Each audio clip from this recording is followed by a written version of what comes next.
ठीक है ना, 12th में मतलब आप ले सकते हो, वो 12th ज्यादा अच्छा होगा ना। 12th वाला ही 12th में तो मैं खुद भी कहूंगा सबसे, अभी तो मैंने किसी को नहीं कहा कि भाई आप दो या ना दो, मैं सबको बोलूंगा 12th में तो अपन देने के लिए काफी कुछ हो जाएगा। एस ब्लॉक याद नहीं हो रहा है तो भाई लिख के याद करो कि उसमें था क्या जो याद नहीं हो रहा है, एस ब्लॉक में है क्या जो याद नहीं हो रहा। याद नहीं हो रहे तो जो रिएक्शन बताए मैंने उनको एक जगह लिखो अलग से और फिर याद करो। थ्योरी पार्ट पढ़ो पढ़ो, देखते हैं अपन क्या करना है। अभी तो स्कूल का एग्जाम है, डीएवी वालों के स्कूल के एग्जाम होने दो, फिर देखते हैं अपन। एस ब्लॉक करते हैं, अभी पी ब्लॉक करते हैं, फिर देखते हैं क्या करना है अपन को, क्योंकि इसके बाद अपना ओसी भी शुरू करना है अपन को। टाइमिंग का कुछ मतलब, टाइमिंग तुम लोगों का स्कूल टाइमिंग क्या है? सर मॉर्निंग का है। स्कूल टाइमिंग तो मॉर्निंग का है ना, तो कैसे हो सकता है फिर? स्कूल में एग्जाम कब होगा? नेक्स्ट वीक होगा, इस वीक में होगा शुरू? स्कूल फाइनल एग्जाम मार्च में है। स्टेट्स ऑफ मैटर भी आ रहा है, हाँ तो हो गया ना अपना तो states of matter. Gastro state में और क्या पढ़ा, वही तो है स्टेट्स ऑफ मैटर। आपने बोला था कि अगले हफ्ते टाइमिंग्स कम होगी एग्जाम की तैयारी के लिए, हाँ तो टाइमिंग कम है ना। 7 to 9 morning class for cam.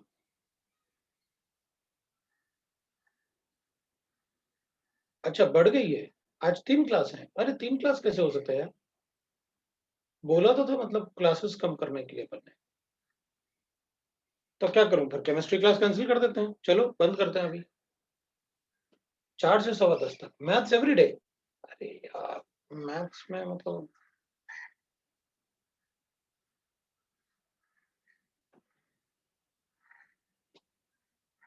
Physics भी है एवरीडे, यही बात है ना, एवरीडे कैसे रख सकते हैं अपन। अच्छा 1 घंटा है, 1 घंटा है तो चलेगा ना, एक ही घंटे लेते हैं सर, तो फिर कोई प्रॉब्लम नहीं, 1 घंटे तो हो जाएगा यार। ठीक है ना। केमिस्ट्री मॉर्निंग में सबके एग्जाम होते हैं ना, एग्जाम चल रहे हैं अभी, तो मॉर्निंग में नहीं हो सकती केमिस्ट्री। और AC2 का चलो देखते हैं, मैं बताऊंगा क्या करना है अभी क्लास के बाद। चलो शुरू करते हैं। मैथ्स और फिजिक्स एक एक घंटा काफी है ना, उतना एक एक घंटे है तो फिर उसको पढ़ो ना, क्या प्रॉब्लम है, अच्छी बात है। एक एक घंटे के लिए होगा तो छोटा क्लास और भी अच्छी बात है वो तो। चल देखते हैं अपन 13 ग्रुप पढ़ते हैं अपन, है। तो अपन बोरॉन फैमिली की बात करते हैं, तो बोरॉन फैमिली में बोरॉन है, एल्यूमिनियम है, गैलियम है, इंडियम है, थैलियम है। ये तो एलिमेंट्स हैं। अब पढ़ना शुरू करते हैं, क्योंकि इसमें अपन को ना फिर आप ये देखो कि थ्योरी जो मैं पढ़ा रहा हूँ, बिकॉज ऑब्वियस सी बात है, थ्योरी एनसीईआरटी में भी लिखा होगा, इधर उधर बहुत सारे थ्योरी लिखा होता है, लेकिन जिस तरीके से मैं पढ़ा रहा हूँ आपको उसी तरीके से याद भी करना है। आप फिर से बोल रहे हैं ना कि हमको एस ब्लॉक याद नहीं हो रहा, तो एस ब्लॉक को अपन बार बार जो पढ़ाया उसको रिवाइज करो बार बार, फिर अपन टेस्ट डिस्कस करो, एक आध टेस्ट ले लेंगे, टेस्ट को डिस्कस कर लेंगे। देता हूं ना अभी टेस्ट एस ब्लॉक का पूरा, ये एग्जाम तो हो जाए, इनके एग्जाम चल रहे हैं। तो अपन क्या करेंगे ना, पहले अपन थोड़ा सा ये डिस्कस करेंगे कि भाई जैसे बोरॉन के लिए लिखा ना, तो पहले तो अपन को ये आना चाहिए कि भाई देखो, मतलब अब जैसे एस ब्लॉक के लिए पढ़ा, पी ब्लॉक के लिए थोड़ा सा डिफरेंट होगा, है ना।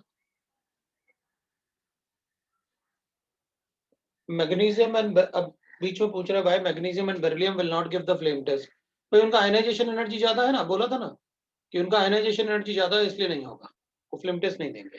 फ्लेम टेस्ट वही देंगे ना जिनका आयनाइजेशन एनर्जी कम होगा, तो इलेक्ट्रॉन जो ऊपर जाएगा, जो लाइट लेके वो ऊपर जो गया वो एब्जॉर्ब हो गया, बाकी कॉम्प्लीमेंट्री कलर अपन को दिख गया।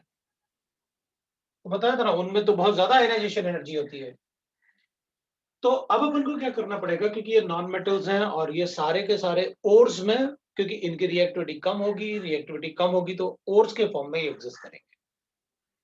अभी ओर्स के फॉर्म में लिखने से पहले what will write few chemical properties, जैसे बोरॉन की प्रॉपर्टीज है कुछ, अपन को ना इंपॉर्टेंट टाइप का पार्ट, मतलब जो ऐसे कि भाई जो रिएक्शंस अपन को पता होना चाहिए। तो वो लिख सकते हैं अपन कि कभी कभी हमें जरूरत पड़ जाती है उन रिएक्शंस की और इंफॉर्मेशन की। तो चलो देख लेते हैं, जैसे अपन लिखेंगे रिएक्शन ऑफ बोरॉन, फिर अपन शुरू करेंगे इसको। इसका इलेक्ट्रॉनिक कॉन्फ़िगरेशन अपन को पता है NH2P1, so oxidation state will be +1 and +3, वो अपन डिस्कस करेंगे। बट पहले ना मैं ऐसे लिख लेते हैं, अपन एक पॉइंट लिख लेते हैं कि भाई बोरॉन के reaction, so will right the reaction of बोरॉन्स,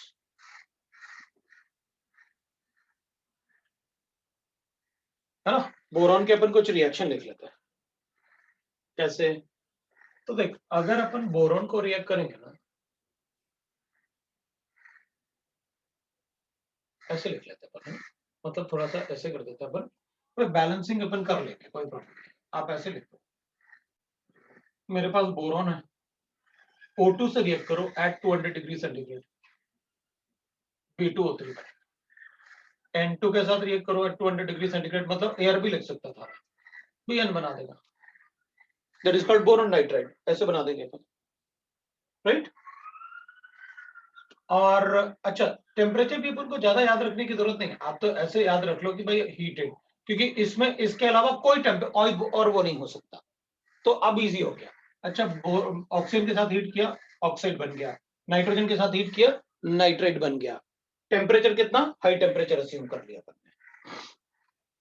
अगर अपन NaOH के साथ रिएक्ट करेंगे ना इसको, तो बोरॉन एसिडिक ऑक्साइड बनाता है, तो अपन क्या करेंगे, बोरॉन का दैट विल बी Na3BO3 बनाएगा,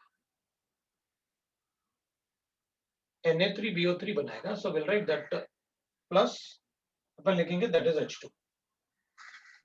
सो बोरॉन को रिएक्ट करेंगे विद NaOH, तो अब प्रॉब्लम ये आएगा कि बैलेंसिंग करनी होगी आपको। कोई बात नहीं, मैं एक काम करूंगा ना, बोरॉन को ऐसे ही लिखा रहने देता हूं, इसको लिख देता हूं, बाकी आप अपने आप भी बैलेंस कर लोगे। एक आध मतलब बोरॉन कोफिशिएंट लिखा होगा तो बाकी आप अपने आप बैलेंस कर लोगे।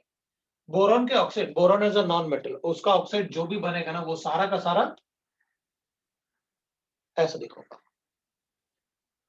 सो अपन लिखेंगे दैट इज NaOH के साथ, अगर अपन बोरॉन को कार्बन के साथ हीट करेंगे तो बोरॉन कार्बाइड बनेगा, अगर अपन इसको हेलोजन के साथ हीट करेंगे तो बोरॉन हैलाइड बनेगा, राइट।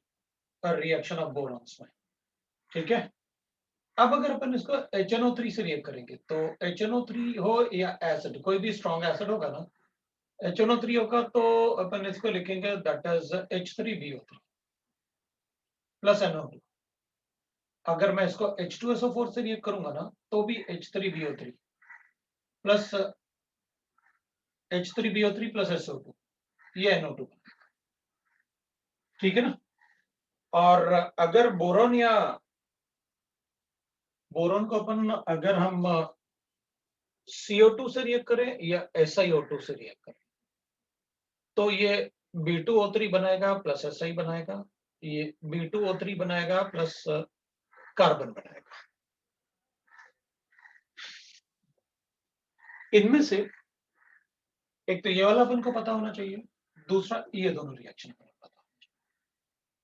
बाकी क्या होंगे, बाकी तो अपने आप अंडरस्टूड है भाई, N2 के साथ नाइट्राइट बना देगा, ऑक्सीजन के साथ ऑक्साइड बना देगा, हेलोजन के साथ ट्राइहैलाइड बना देगा, कार्बन के साथ कार्बाइड बनाएगा, ये थोड़ा इंपॉर्टेंट है।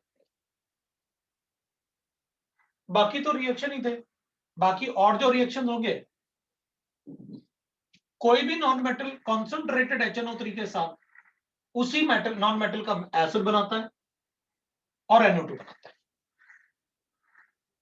कोई भी नॉन मेटल, अगर सल्फर होता तो मैं HNO3 के साथ H2SO4 बना देता, फास्फोरस होता तो मैं फास्फोरिक एसिड बना देता, H3PO4। मतलब कोई भी नॉन मेटल HNO3 के साथ अब उस नॉन मेटल का एसिड बनेगा प्लस NO2 बनेगा, और H2SO4 के साथ उस नॉन मेटल का एसिड बनेगा प्लस SO2 गैस बनेगा। अब इसमें सल्फर नहीं लेंगे, वो खुद ही H2SO4 है, ये हमेशा होता है, तो आप वो पार्ट लिख सकते हैं। Any non metals reacts with concentrated H2SO4 to give SO2 plus acid of non-metal. Same with HNO3, concentrated HNO3. एक तो बोरॉन के थोड़े से रिएक्शन अपन को पता होना चाहिए, क्योंकि बोरॉन के बारे में सबसे बड़ा इसमें पढ़ना है। इस चैप्टर में सबसे ज्यादा अगर किसी को डिस्कस करना तो वो बोरॉन ही है। एक तो NaOH के साथ रिएक्शन, दूसरा एसिड के साथ रिएक्शन, वो आपको पता होना चाहिए। कंपाउंड्स ऑफ बोरॉन जो अपन पढ़ने वाले, एक तो H3BO3 पढ़ना होता है, दूसरा बोरेक्स पढ़ना होता है कंपाउंड्स ऑफ बोरॉन में, H3BO3, बोरेक्स, और थर्ड अपन को पढ़ना होता है डाइबोरेन। डाइबोरेन अपन को पता है B2H6, इसका तो स्ट्रक्चर वगैरह सब कुछ पता है। थर्ड पॉइंट, मैं एक समरी टाइप दे रहा हूं कि इस चैप्टर में अपन क्या करने वाले, ये सारे कंपाउंड पढ़ेंगे अपन डिटेल में, B2H6 का प्रिपरेशन वगैरह सब कुछ। अब इसमें थोड़ा सा बोरॉन के अलावा एल्यूमिनियम भी, एलॉयज ऑफ एल्यूमिनियम पता होना चाहिए। एल्यूमिनियम के एलॉयज काफी सारे होते हैं, जैसे एल्यूमिनियम ब्रोंज,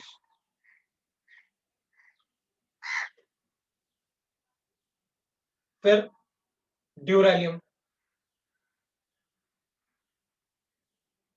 फिर मैग्नीलियम, फिर after magnesium we used to say that is magnesium, we'll say that alnico, ये इसके we can say that कि alloys होंगे। अब alloys में we used to say that देख, अल्निको का मतलब तो अपन को पता है, एल्यूमिनियम होगा, निकल होगा और कोबाल्ट होगा, AlNiCO, अल्निको, प्लस इसमें बस Fe एक्स्ट्रा होता है, मतलब अल्निको फी नहीं लिखा उन्होंने, उसको अल्निको बोलते हैं। मैग्नीशियम मैग्नीलियम में मैग्नीशियम होगा, अब एल्यूमिनियम तो सभी में होगा, मैग्नीशियम होगा, तो इसलिए अपन उसे मैग्नीलियम कहते हैं, क्योंकि उसमें मैग्नीशियम होगा। अब अपन सबको पता है कॉपर के बगैर कोई ब्रोंज नहीं बनता, so aluminium bronze is copper and aluminium, that is aluminium bronze.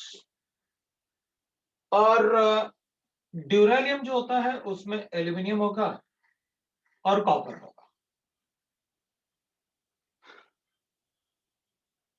Plus magnesium होगा और Mn होगा, मैंगनीज भी होगा। तो थोड़ा सा याद रखने की कोशिश करो, व्हाट इज अल्निको, नाम और Fe। मैग्नीलियम मतलब एल्यूमिनियम के साथ Mg, एल्यूमिनियम ब्रोंज, ब्रोंज में कॉपर होता है तो एल्यूमिनियम और कॉपर, और ड्यूरेलियम उसमें थोड़े ज्यादा एलिमेंट्स होते हैं, सो एल्यूमिनियम ब्रोंज के साथ साथ उसमें मैग्नीशियम भी होगा और Mn भी होता है। तो इस टाइप से अपन थोड़ा याद रख सकते हैं।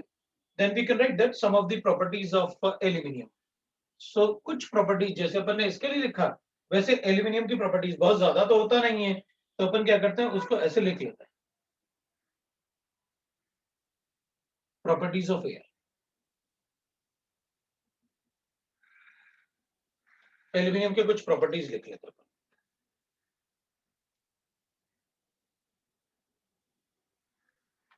राइट।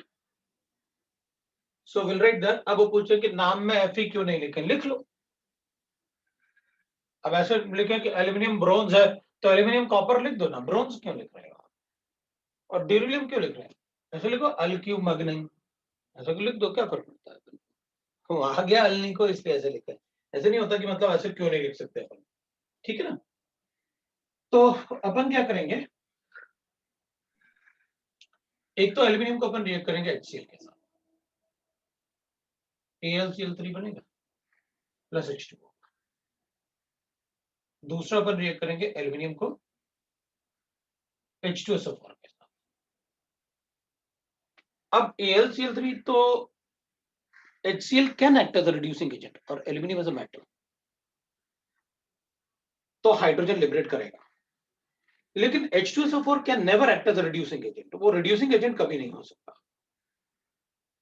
तो अपन क्या करेंगे, ये एल्यूमिनियम सल्फेट बनाएगा,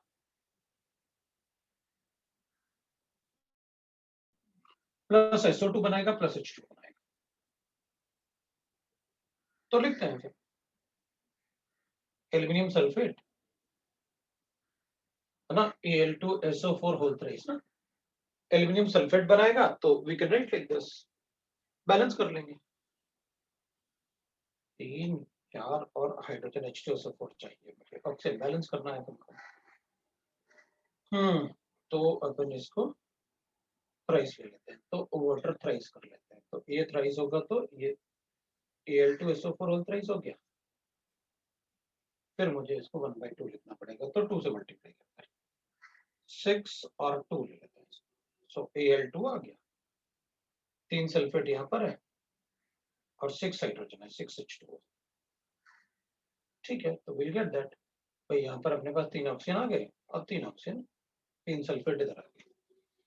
तो रिएक्शन में कैसे ऑक्सीडाइजिंग एजेंट बैलेंस कर देते हैं अपन, दैट इज 6 हो गए तो 3 ऑक्सीजन इधर आ गए और 3 इधर आ गए, तो 6 हो गए। अब देखो भाई, हाँ ठीक है, फिर अपन लिख सकते हैं एल्यूमिनियम का रिएक्शन विद कॉन्सेंट्रेटेड HNO3, इससे ये रिएक्ट नहीं करता। Actually concentrated HNO3 is a oxidising agent, जो कॉन्सेंट्रेटेड HNO3 होगा ना, वो ऑक्सीडाइजिंग एजेंट है। Concentrated HNO3 is an oxidizing agent, so do not react due to formation of oxide bond, due to formation of oxide layer. Do not react due to formation of oxide layer.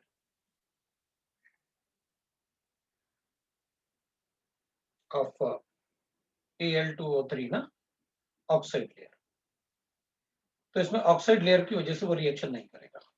और मैंने beryllium भी यही करता है, वो oxide layer बनाएगा, oxide layer बनाएगा तो रिएक्शन नहीं होगा, so there is no reaction due to formation of oxide layer. नहीं, रिएक्शन बैलेंस, यहाँ पर रिएक्शन बैलेंस याद करने की जरूरत बिल्कुल नहीं है आपको, आपको बस याद करने की जरूरत है कि भाई रिएक्शन क्या होगा। मैंने आपको पहले ही बताया था कि कॉन्सेंट्रेटेड H2SO4 अगर किसी से रिएक्ट करोगे ना, तो SO2 जरूर निकलेगा, और कॉन्सेंट्रेटेड नाइट्रिक एसिड के साथ रिएक्ट करोगे, लेकिन ये तो रिएक्ट करते ही नहीं। The reason is formation of oxide layer, oxide layer इतना ज्यादा स्टेबल होता है कि फिर अंदर वाला एल्यूमिनियम रिएक्ट नहीं कर पाएगा। फिर इसमें ना एक और फोर्थ पॉइंट लिख लेते हैं अपन, एल्यूमिनियम को रिएक्ट करेंगे अपन किसके साथ, NaOH के साथ, तो ये सोडियम एल्यूमिनेट बनाता है ना। अपन इसमें क्या लिखेंगे, अगर NaOH के साथ, और it should be aqueous NaOH, it should be aqueous NaOH है। इसमें कई बार क्या होता है ना, अपन को ऐसे एक्वस NaOH लिख देते हैं और फिर उसके बाद वो कहते हैं रिएक्शन कर दो, और रिएक्शन करने में फिर क्या ना, अगर आप वाटर यूज नहीं करोगे ना, तो वो रिएक्शन बैलेंस नहीं होता है। जैसे अपन लिखेंगे यहाँ पर NaAlO2 ऐसे, तो NaAlO2 अपन लिखेंगे, तो अब क्या होगा, जैसे अपन ने ये लिखा NaAlO2 लिखा अपन ने, तो इसको ट्वाइस कर लेते हैं, ट्वाइस ऑफ NaAlO2, 4 हो जाएंगे, रुक जाना भाई, Na सोडियम एल्यूमिनेट बनेगा। अब ना रिएक्शन क्या होगा, बैलेंस नहीं होगा, ये इसमें अपन परेशान हो जाएंगे कि भाई रिएक्शन बैलेंस नहीं होगा। तो ये जो लिखा होता है ना एक्वस, बस इसी से रिएक्शन बैलेंस होता है। अब आपका रिएक्शन बैलेंस हो जाएगा, 2 ऑक्सीजन हो गए, क्योंकि इसमें H2 लिबरेट करेगा, सो H2 लिबरेट करेगा तो 3/2 होगा, और 3/2 होगा तो 2 से मल्टीप्लाई कर लेता है, ये अपना रिएक्शन बैलेंस्ड, 3/2 H2, 6H2। अब वो लिखेंगे एक्वस NaOH, और एक्वस NaOH अपन क्या करेंगे, Al और NaOH से रिएक्शन बैलेंस करने की कोशिश करेंगे, और वो मुश्किल हो जाएगा। सो एक्वस NaOH लिखा होने का मतलब मैं वाटर यूज कर सकता हूँ। Next we can write is, मतलब अपन लिख सकते हैं, दैट इज अगर अपन को गिवन है, दैट इज इसमें अपन इसकी जगह ऐसे भी लिख सकते हैं, अगर एक्सेस ऑफ वाटर है ना, तो आप ऐसे भी बना सकते हैं, तो इसमें पानी ऐड कर लेते हैं, तो NaAlOH होल 4, ऐसे ही बता सकते हो, एल्यूमिनियम हाइड्रोक्साइड जैसे, वो भी करेक्ट प्रोडक्ट है। अगर वैसे गिवन है तो भी आपका करेक्ट प्रोडक्ट है, और अगर अपन ऐसे लिखते हैं तो भी एल्यूमिनेट लिखते हैं तो भी। ये सोडियम एल्यूमिनेट है, सोडियम एल्यूमिनेट। आप ऐसे भी लिख सकते हो, ऐसे भी लिख सकते हो हाइड्रोक्साइड के फॉर्म में, वो भी सही है। एक्सेस ऑफ वाटर होता है तो अपन उसको हाइड्रोलाइज कर लेंगे और ऐसे बना लेंगे, कोई प्रॉब्लम नहीं। सो ये थोड़े से रिएक्शंस हैं, जैसे एलॉयज वगैरह थे, याद होने चाहिए। एल्यूमिनियम के थोड़े रिएक्शंस हैं, याद होने चाहिए। ये तो अपन पढ़ेंगे चैप्टर में, तो अपन अब अपन क्या कर सकते हैं, चैप्टर शुरू कर सकते हैं। अब सिंस नॉन मेटल्स होंगे ना, तो नॉन मेटल्स जो होंगे वो तो नेचर में एग्जिस्ट करते हैं in form of compounds. Alkali metals are highly reactive, तो वो नेचर में एग्जिस्ट नहीं करते हैं वैसे कंपाउंड्स के फॉर्म में, वो खुद ही इतने ज्यादा रिएक्टिव होते हैं, राइट? ठीक है। बोरॉन और कार्बन का क्या रिएक्शन होता है, लिखा था, तो बोरॉन कार्बाइड बनाया था, B4C, बोरॉन कार्बाइड। तो अब अपन लिखते हैं, दैट इज राइट। अब अपन चैप्टर में एक एक करके पार्ट अपन लिखेंगे। पहले तो लिखेंगे कि भाई कौन कैसे एग्जिस्ट करता है, मतलब अकरेंस। तो अपन ये बात करते हैं कि भाई किसके क्या ओर्स होंगे, ये बता दो, है ना? सो बोरॉन जो होता है वो किस ओर के फॉर्म में एग्जिस्ट करेगा, वो बता दो आप। तो विल से दैट, एक तो बोरॉन के लिए लिखते हैं अपन, boron occurs as boric acid. एक तो H3BO3 हो सकता है,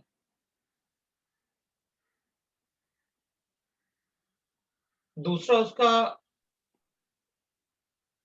बोरेक्स हो सकता है, Na2B4O7.10H2O। फिर अपन इसमें उसका एक मिनरल बोल सकते हैं अपन, मिनरल कोलेमेनाइट। कोलेमेनाइट इज Ca2B6O11, ये उसका मिनरल होता है कोलेमेनाइट, ठीक है ना? और एंड मे बी पॉसिबल हम उससे कर्नाइट भी लिख सकते हैं, कर्नाइट मेटल मिनरल भी होगा, बट कर्नाइट और बोरेक्स में ज्यादा डिफरेंस नहीं होता, इसलिए अपन जनरली कर्नाइट को पढ़ते नहीं है, क्योंकि कर्नाइट और ये बोरेक्स एक जैसे होते हैं, बस वाटर ऑफ क्रिस्टलाइजेशन का डिफरेंस होता है। Na2B4O7, तो उसमें 10H2 होते हैं और कर्नाइट में 4H2 होते हैं, बस यही डिफरेंस होता है। अगर 4H2 होंगे तो कर्नाइट बोलते हैं अपन उससे, otherwise borax, but borax is more important. Kernite अपन नहीं भी लिखेंगे तो भी चलेगा, बट इट्स मिनरल तो अपन को पता होना चाहिए, दैट इज कोलेमेनाइट मिनरल होता है वो।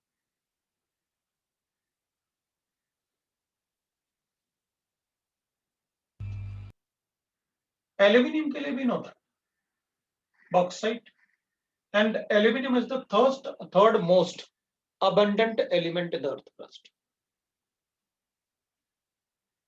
Third most abundant in earth crust. In earth crust, after oxygen and silicon. Silicon और ऑक्सीजन के बाद ये थर्ड मोस्ट अबंडेंट एलिमेंट है अर्थ क्रस्ट में। सबसे ज्यादा तो अपन ऑक्सीजन बोलते हैं, 45.5% होता है, एंड सिलिकॉन ना जो ऑलमोस्ट मतलब अपन कहते हैं भाई 27% होता है। सिलिकॉन मतलब सारे सिलिकेट्स ना, सारे पत्थर सिलिकॉन से। इसके लिए will write that bauxite Al2O3.2H2O, that is a bauxite. Cryolite Na3AlF6, that is cryolite, aluminium के लिए बॉक्साइट है, क्रायोलाइट है, और एल्यूमिनियम तो लिखने की जरूरत नहीं है अपन को। Mica, mica is also very important compound. Because maximum aluminium तो अपन को माइका के फॉर्म में ही मिलेगा।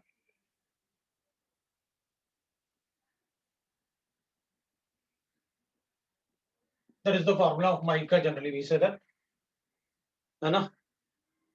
सो माइका में एल्यूमिनियम सबसे ज्यादा होता है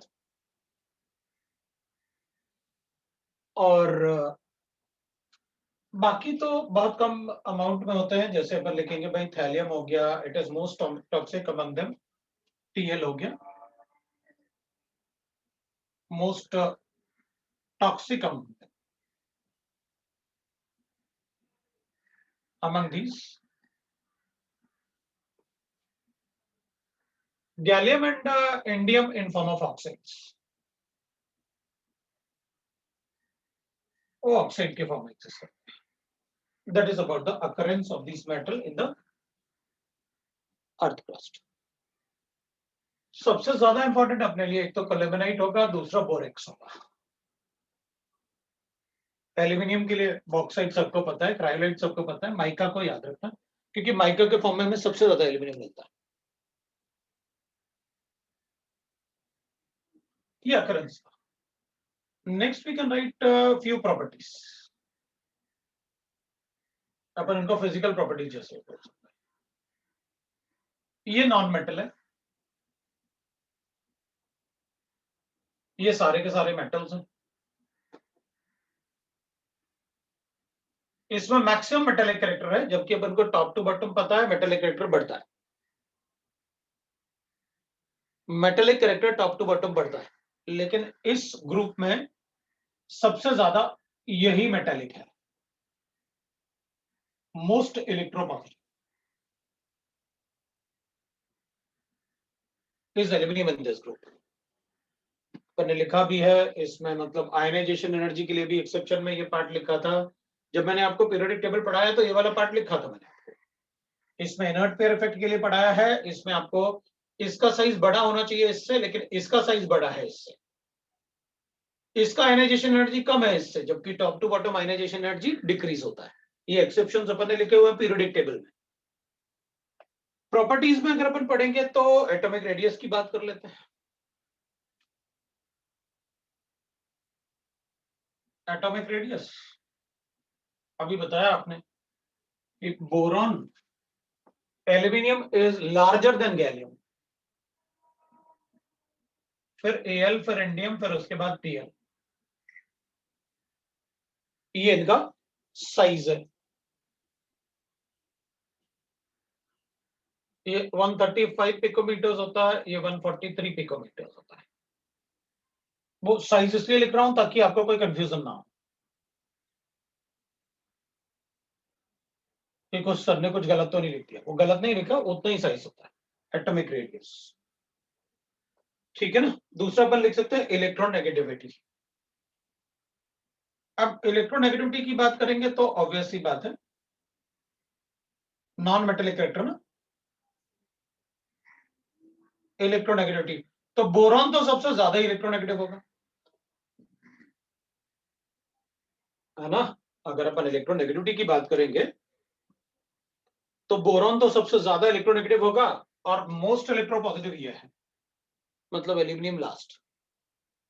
आपने लिखा द मोस्ट इलेक्ट्रोपॉजिटिव, मतलब maximum metallic character in this group is of aluminium. तो उससे अपन को इलेक्ट्रोनेगेटिविटी पता रहेगा भाई ये तो नॉन मेटल है, इसलिए सबसे ज्यादा इलेक्ट्रोनेगेटिव होगा। ये सबसे ज्यादा इलेक्ट्रोपॉजिटिव है, मतलब ये तीनों ज्यादा इलेक्ट्रोनेगेटिव होंगे। PL, IN, gallium and then aluminium, that is electronegativity.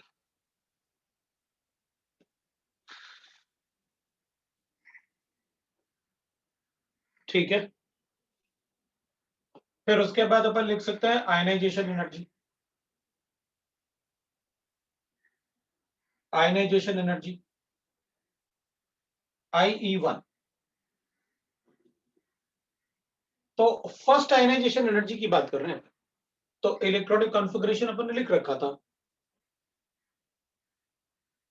तो सबसे ज्यादा आयनाइजेशन एनर्जी तो बोरॉन का होगा। रीजन, वो नॉन मेटल है, आयनाइजेशन एनर्जी सबसे ज्यादा होगा। फिर Tl, फिर गैलियम, फिर एल्यूमिनियम है। एल्यूमिनियम का आयनाइजेशन एनर्जी बहुत कम है, इसलिए वो मोस्ट इलेक्ट्रोपॉजिटिव है, जबकि उसका साइज सिर्फ गैलियम से बड़ा होगा, गैलियम छोटा होगा एल्यूमिनियम से। ठीक है ना। तो अपन ने साइज वाला पार्ट जो है ना, एटॉमिक रेडियस वाला पार्ट, वो अपन ने डिस्कस किया हुआ है पीरियोडिक टेबल में, राइट। सो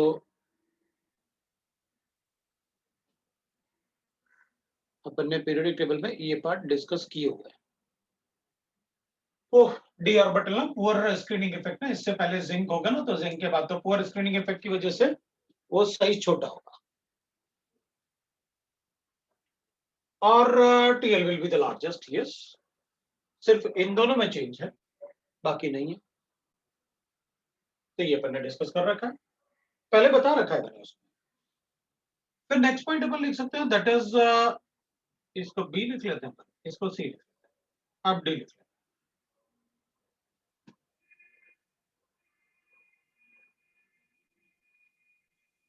तो अपन ऐसे लिखते हैं, स्टेबिलिटी ऑर्डर ऑफ ऑक्सीडेशन,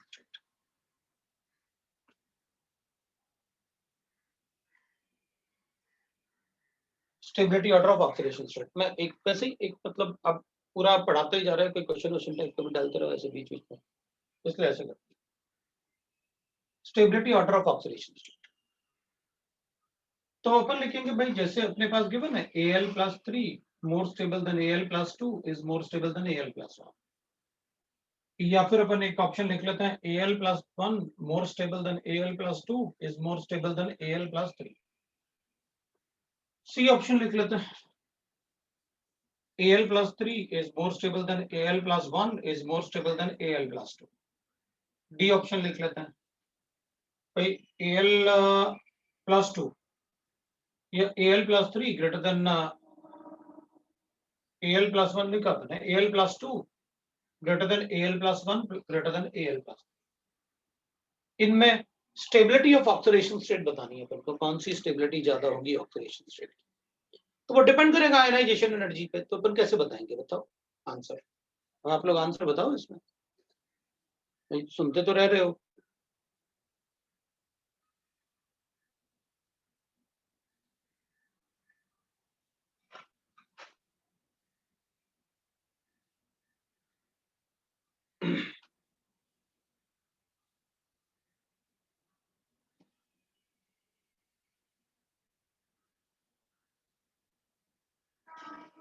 तो सबसे ज्यादा स्टेबल कौन सा होगा, Al+3 ऑक्सीडेशन स्टेट।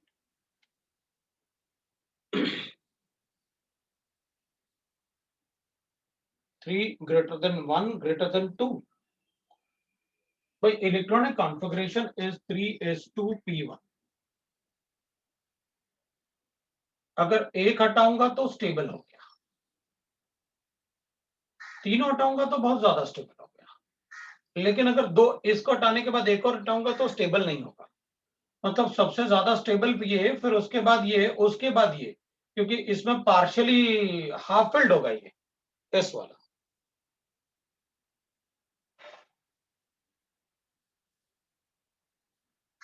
राइट। ठीक है ना। तो मोस्ट इलेक्ट्रोपॉजिटिव का मतलब ये नहीं कि आयनाइजेशन एनर्जी सबसे कम होनी चाहिए, उसमें आयनाइजेशन एनर्जी सबसे कम होगी लेकिन +3 बनाने में बिल्कुल होगी, +3 बनाने में, क्योंकि सभी +3 बताएंगे ना अभी अपन ऑक्सीडेशन स्टेट। तो इसमें अपने पास आंसर क्या आएगा, +3, ये सी आंसर आ जाएगा स्टेबिलिटी के लिए।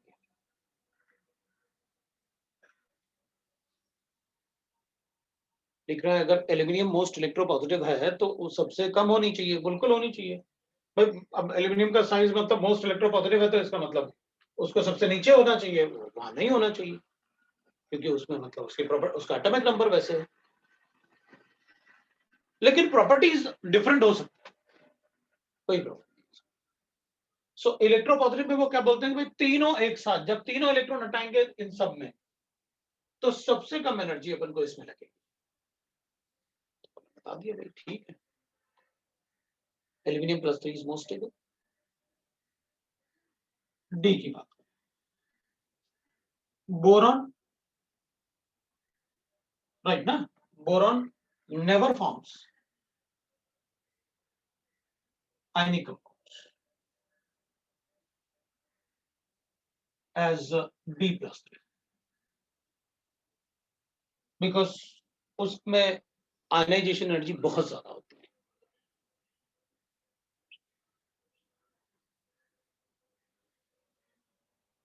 right? So it always forms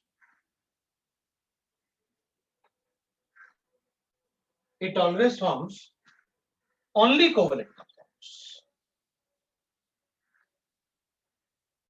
Covalent compounds.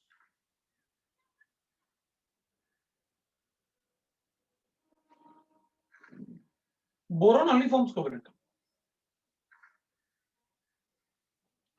It always forms only covalent compounds. Aluminium बना सकता है, तो कोई प्रॉब्लम, ठीक है ना। अब अपन लिख लेते हैं ई पार्ट एक, और भी लिखेंगे अभी अपन, क्योंकि अभी अपन ने बस ऑक्सीडेशन स्टेट की बात थोड़ी सी की, तो अपन ने लिखा आयनाइजेशन एनर्जी की बात कर रहे थे, तो अपन ने ऐसे लिख लिया। मुझे इनर्ट पेयर इफेक्ट बताने की जरूरत नहीं है, अपन सबको पता है इनर्ट पेयर इफेक्ट क्या होता है। स्क्रीन ब्लर हो रहा है क्या? हाँ सर, थोड़ा बीच बीच में। हाँ सर। बीच बीच में तो क्यों होगा यार, मतलब सब सही तो चल रहा है। नहीं, कभी कभी वो मतलब पता नहीं अपने आप ही इसमें क्या हो जाता है लैपटॉप में, वो कैमरा मतलब जहां मैं चलता हूँ वही फोकस करने लगता है, तो वो उस टाइम वो ब्लर हो जाता है। एक मिनट रुकना, अपन थोड़ा आगे कर लेते हैं इसमें, लैपटॉप पे थोड़ा आगे करते हैं, ठीक है, थोड़ा आगे कर लेंगे, रुकना, फिर मैं कैमरा भी साफ कर लेता हूँ।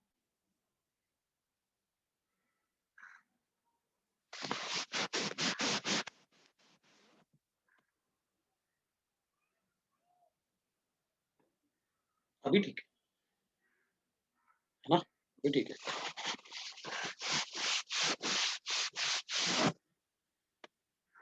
अभी ठीक है, ठीक है, चलो भाई अब थोड़ा ठीक है। हाँ चलो लिखो, तो इनर्ट पेयर इफेक्ट तो मुझे बताने की जरूरत नहीं, ठीक है ना। तो अपन लिखेंगे इनर्ट पेयर इफेक्ट, अब कह रहे कि सर उसका डेफिनेशन ही लिखवा दो, चलो भाई लिख लो, लिखो डेफिनेशन लिखो इनर्ट पेयर इफेक्ट की। It is due to the poor shielding of NS2 electrons. It is the poor shielding of 6 S2 electrons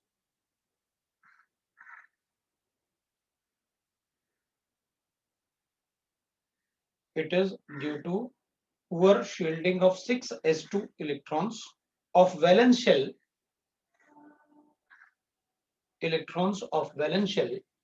by inner D and F electrons, by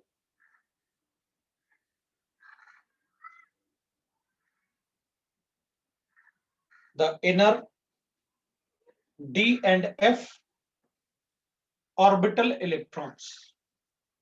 It is due to the poor shielding of 6 S2 electrons of the valence shell by inner D and F orbital electrons.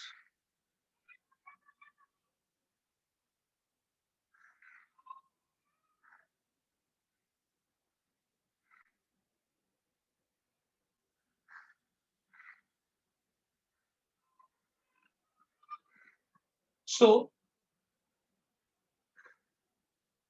there is a reluctance. Reluctance means resistance. So there is a reluctance of S electrons. So there is a reluctance of S electrons of valence shell.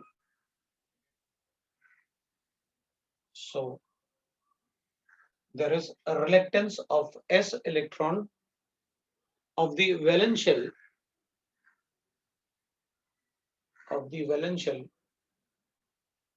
to take part in bonding. Valence shell to take part in bonding.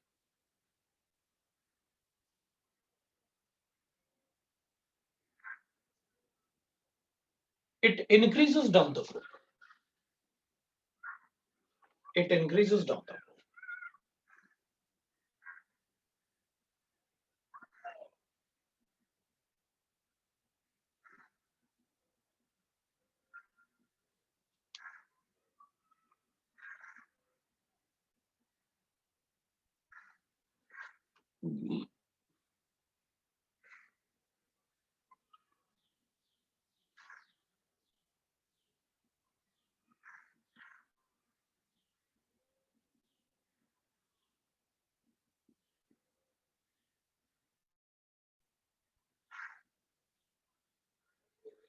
Stability of oxidation state, we know that.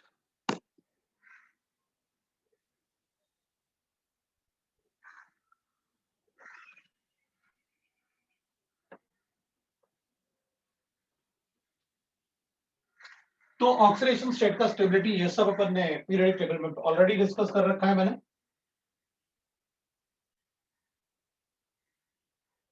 Stability of oxidation state.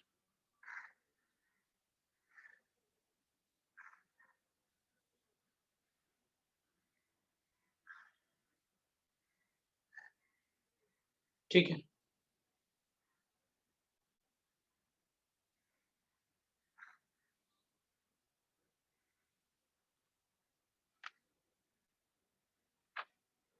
So we'll read that.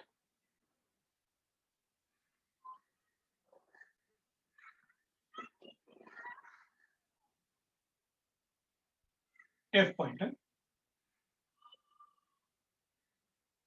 Boron shows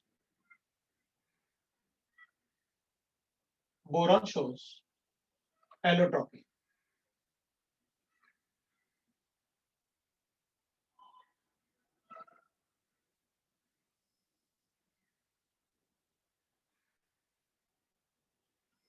amorphous भी होता है और crystalline भी होता है. Amorphous and crystalline.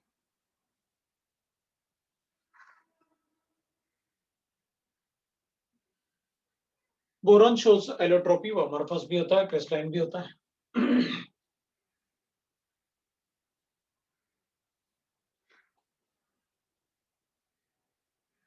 Crystalline boron is very hard.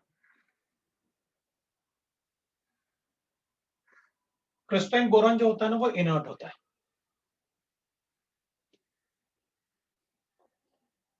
The melting point and boiling point decreases down the group.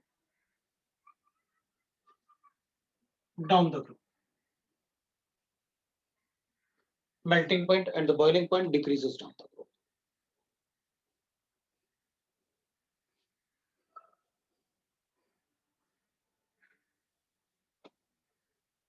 So boron का melting point ज्यादा होता है एल्यूमिनियम से, एल्यूमिनियम का गैलियम से, गैलियम का इंडियम और थैलियम होना चाहिए, लेकिन वो टीएल और एएल, बस इन दोनों में थोड़ा चेंज होता है. तो ये थोड़ा ध्यान रखते हैं, बाकी वो डिक्रीजेस डाउन द ग्रुप होता है, and that is due to the inert pair. ये कुछ पॉइंट है, अब अपन लिख सकते हैं, मतलब इनकी फिजिकल प्रॉपर्टीज की बात करते हैं अपन. कुछ और फिजिकल प्रॉपर्टीज लिख लेते हैं.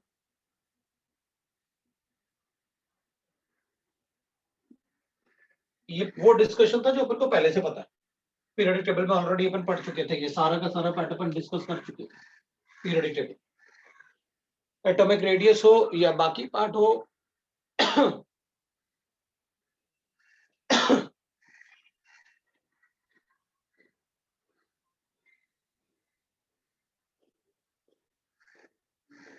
एटॉमिक रेडियस जो अपन ने लिखा हुआ है,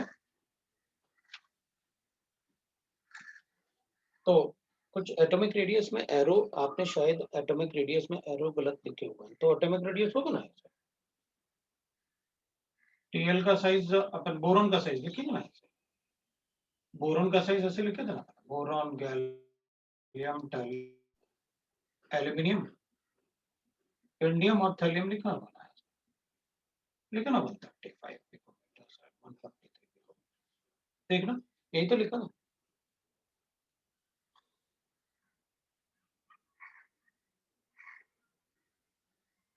ठीक है ना, एक बार चेक कर लेना, मतलब सब लोग मतलब वो कह रहा है कि सर आप एक बार देख लो, तो अपन देख लेते हैं, कोई प्रॉब्लम नहीं है, अपन को पता है ना सबसे बड़ा ये होना चाहिए, सबसे छोटा ये होना चाहिए, इसमें तो अपन ने नंबर्स भी लिखे हुए हैं एटॉमिक रेडियस में। चलो प्रॉपर्टीज की बात करते हैं। Boron is extremely hard, boron is extremely hard,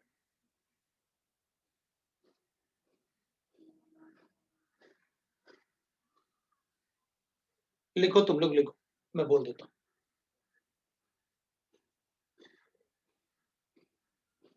है ना, उसको लिख लेना, अगर मैंने अगर एरो उल्टे लिखे होंगे तो एक बार देख लेना, क्योंकि मुझे लगा ऐसा, क्योंकि पूछ रहा है तुमसे कोई, तो अपन उसको बता देंगे।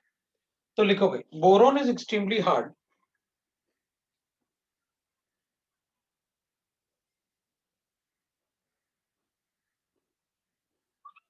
due to very strong crystalline lattice.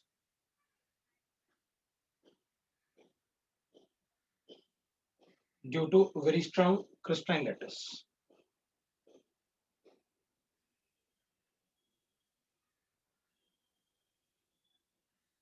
Due to very strong crystalline lattice.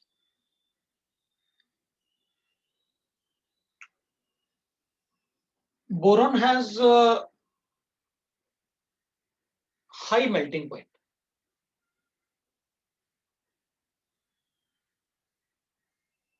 Boron has high melting point, and rest are soft and low melting points. And rest are soft and has low melting point.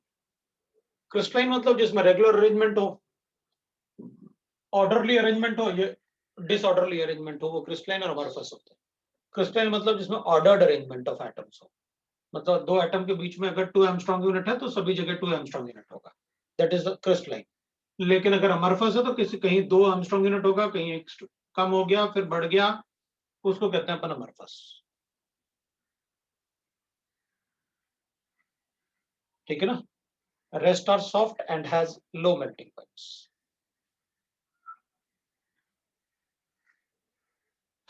Boron का एक बार अपन preparation देख लेते हैं, इसी में लिख देते हैं प्रिपरेशन ऑफ बोरॉन। अब क्या फर्क पड़ेगा, बता दो कैसे प्रिपेयर करना है, फिर तुम देख लेंगे। इसको ना B2O3 के साथ रिएक्ट करना होता है। अगर अपन इसको सोडियम या फिर पोटेशियम या फिर मैग्नीशियम मेटल के साथ रिएक्ट करेंगे, जब मैं ऐसे लिखूंगा ना तो इसका मतलब होता है कि इनमें से किसी भी एक मेटल के साथ आप हीट कर लो इसको, तो अपन को बोरॉन मिलेगा। तो इसको ऐसे भी कर सकता हूं, B2O3 को मैं एल्यूमिनियम से रिएक्ट करूंगा तो हीट करूंगा ना, तो I will get again a boron. दोनों ही केस में मुझे अलग अलग बोरॉन मिलेगा। ठीक है ना, इधर ऑक्साइड मिलेंगे इनके, ऑब्वियसली बता, इधर Al2O3 मिलेगा। तो इधर जो बोरॉन मिलेगा ना, इसको अपन कहते हैं ग्रीन बोरॉन, और इसको कहते हैं अपन ब्लैक बोरॉन। जो ग्रीन बोरॉन होता है वो अमॉर्फस होता है, और जो ब्लैक बोरॉन होता है वो क्रिस्टलाइन होता है, मतलब ये ज्यादा स्ट्रॉन्ग होता है, ये ज्यादा स्टेबल होता है ब्लैक बोरॉन। जो क्रिस्टलाइन होता है वो ऑर्डर्ड अरेंजमेंट होता है, तो वो ज्यादा स्ट्रॉन्ग होगा।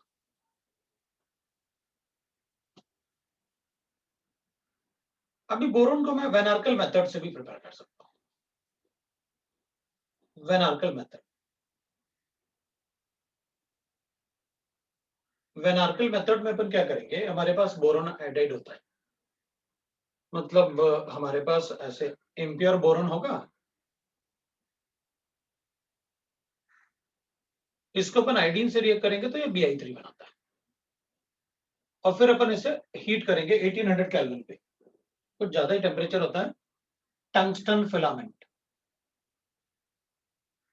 उस पे हीट करना होगा एट 1800 केल्विन, तो बोरॉन प्योर मिलेगा। प्योर बोरॉन को मैं ऐसे भी प्रिपेयर कर सकता हूं, ये डी, ये प्योर बोरॉन होगा। Pure boron can also be obtain like this. अगर मुझे प्योर बोरॉन, ये इधर क्रिस्टलाइन और ग्रीन कलर वो प्योर होना जरूरी नहीं है, इधर बोरॉन विथ इंप्योरिटीज होगा तो आयोडीन के साथ इसमें टेम्परेचर बहुत चाहिए, तो अच्छा मेथड नहीं है वेन एर्किल मेथड में। प्योर बोरॉन के लिए अपन क्या करेंगे, बोरॉन ट्राइहैलाइड्स ले लेंगे, मतलब it is where X is Cl और Br। इसको हाइड्रोजन के साथ कॉपर इलेक्ट्रोड लेके स्पार्किंग करेंगे अपन, that is electric arc filament with copper electrodes, so we get a pure boron or hydrogen halide gas, that is how we can get the pure boron। ये pure boron prepare करने का method है। ट्राइहैलाइड्स को hydrogen के साथ electric arc में copper filaments के साथ हीट करेंगे, तो स्पार्किंग से will get the pure boron.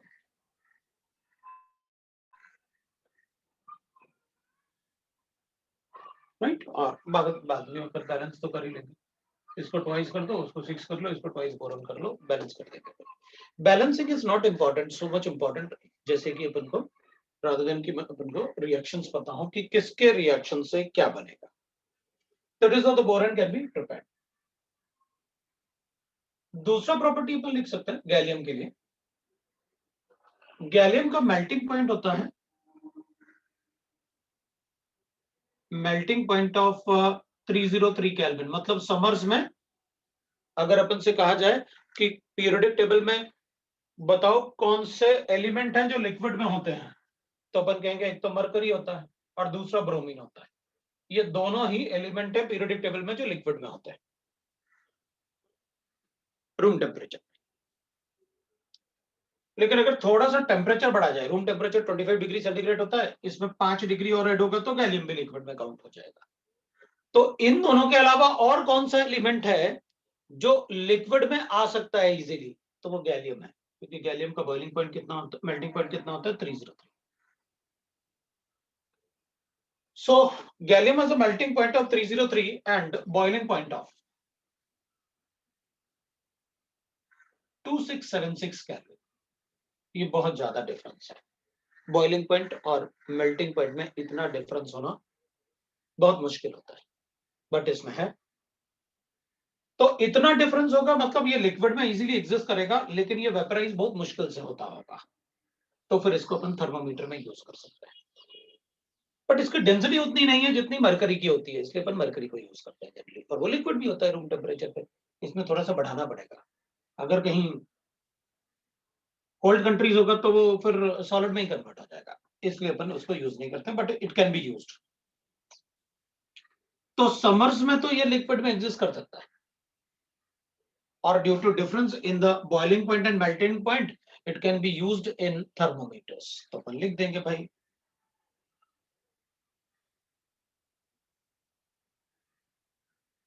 it is a useful material, so it is a useful material for measuring the temperature, useful material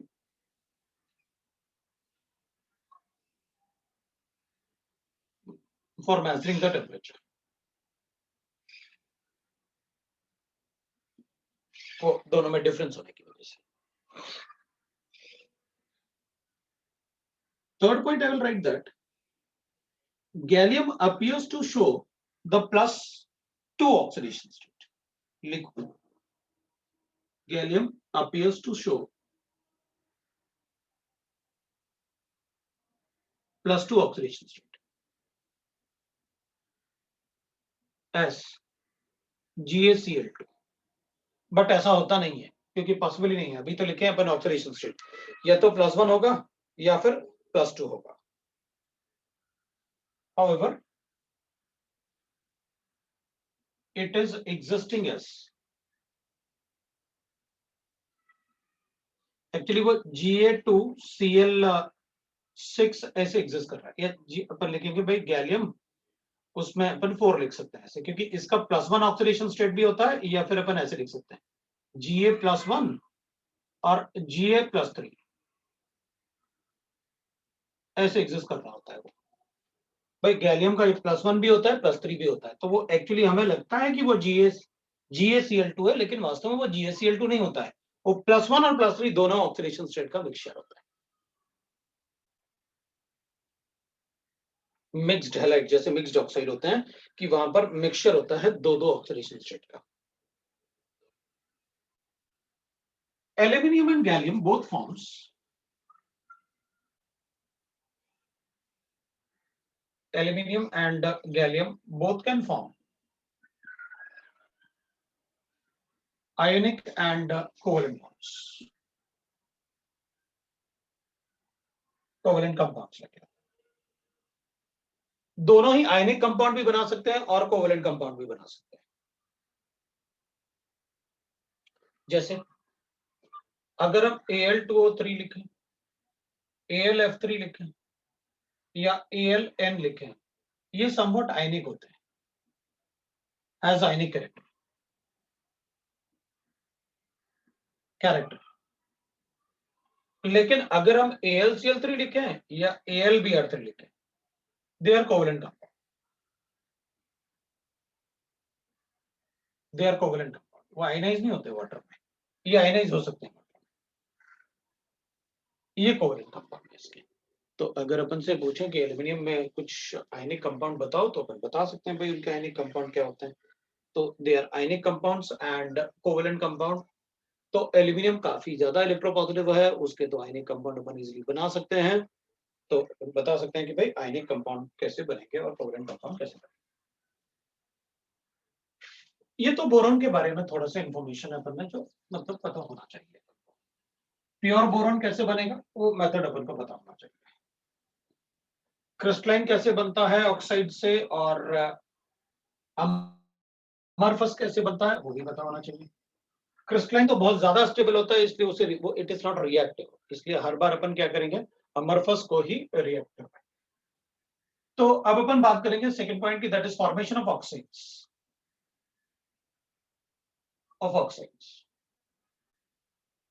ठीक है ना। तो फॉर्मेशन ऑफ ऑक्साइड्स या रिएक्शन विद एयर, ऐसे भी लिख सकते हैं। अब देखो भाई, क्रिस्टलाइन बोरॉन तो रिएक्ट नहीं करेगा, इट इज हाईली स्टेबल, तो हमको पाउडर्ड फॉर्म में लेना पड़ेगा रिएक्शन के लिए। एल्यूमिनियम एयर से इसलिए नहीं रिएक्ट करेगा क्योंकि ऑक्साइड लेयर फॉर्म होता है। ऑक्साइड लेयर फॉर्म होने का मतलब है सरफेस पे एल्यूमिनियम ऑक्साइड बन जाएगा, तो अंदर वाला एल्यूमिनियम रिएक्ट नहीं करने वाला। तो अपन वर्ड्स में लिख लेते हैं, crystalline boron is unreactive,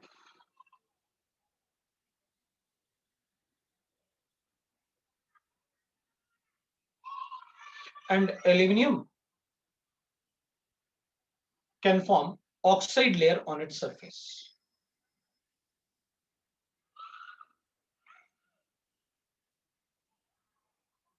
And aluminium can form oxide layer on its surface. So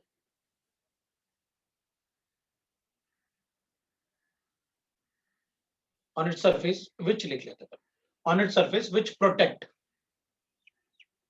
it from further attack. Crystalline boron is unreactive, and aluminium forms oxide layer on its surface which protects it from further attacks. But powdered boron and aluminium, आप उसे amorphous भी बोल सकते हैं powdered form पे, when heated in air forms,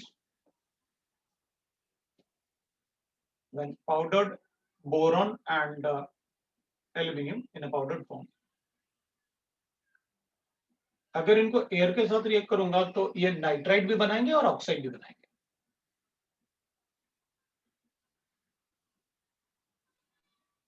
aluminium होगा तो अपन Al2O3 बना लेंगे, AlNB बनता है, लिखो ना साइन का।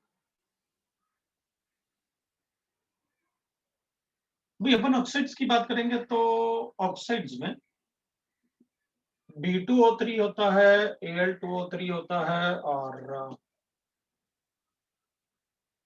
Ga2O3 होगा और we'll write it In2O3 होगा और Tl2O3. This is acidic. These two are amphoteric. वैसे भी अपन को पता है कि जो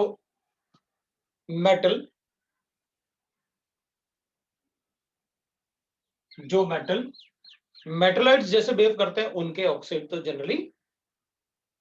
जनरली कहा उसमें भी मैंने जनरली वो एम्फोटेरिक होते हैं।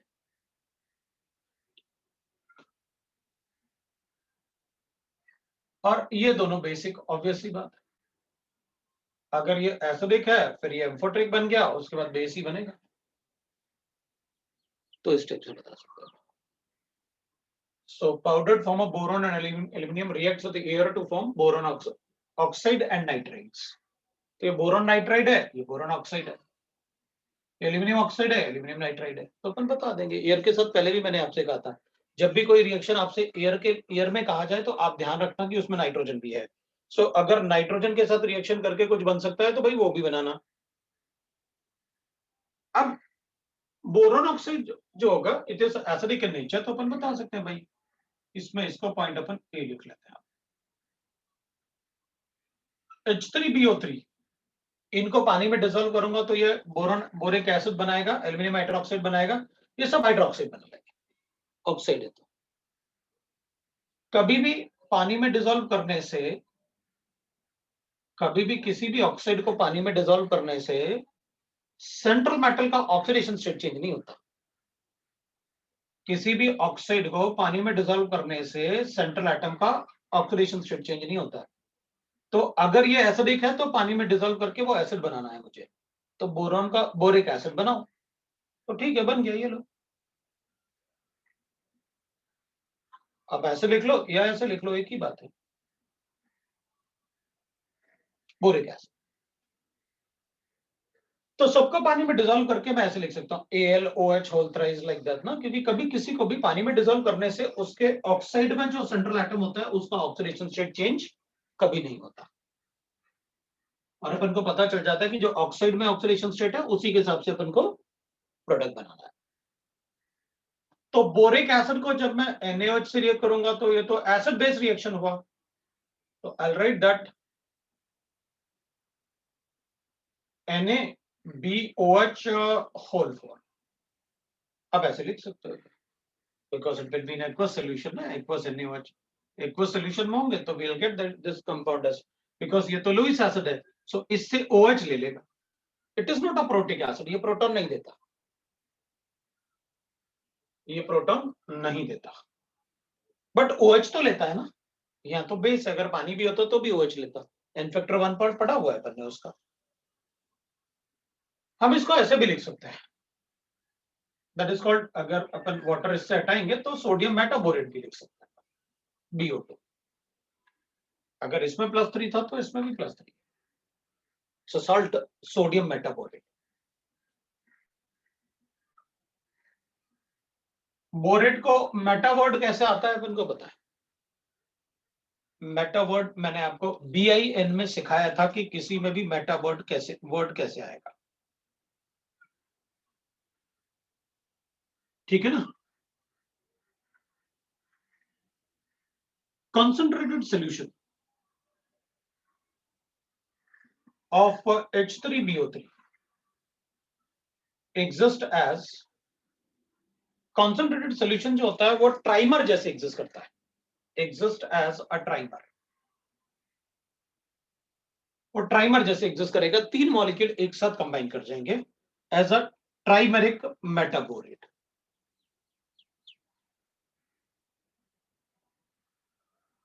ठीक है, तो अपन ट्राइमेरिक मेटाबोरेट का स्ट्रक्चर लिख लेते हैं भाई, कैसे होगा स्ट्रक्चर लिखते हैं और उसके बाद फिर अपन उसमें डिसाइड करेंगे कि क्या करना है। देखो बोरॉन के जितने भी स्ट्रक्चर बनाऊंगा ना मैं, उसमें BO-BO बॉन्ड जरूर बनाऊंगा, अब ट्राइमेरिक है तो 3 बोरॉन तो लेने ही पड़ेंगे, ये ट्राइमेरिक हो गया, और एक बोरॉन के पास OH होगा।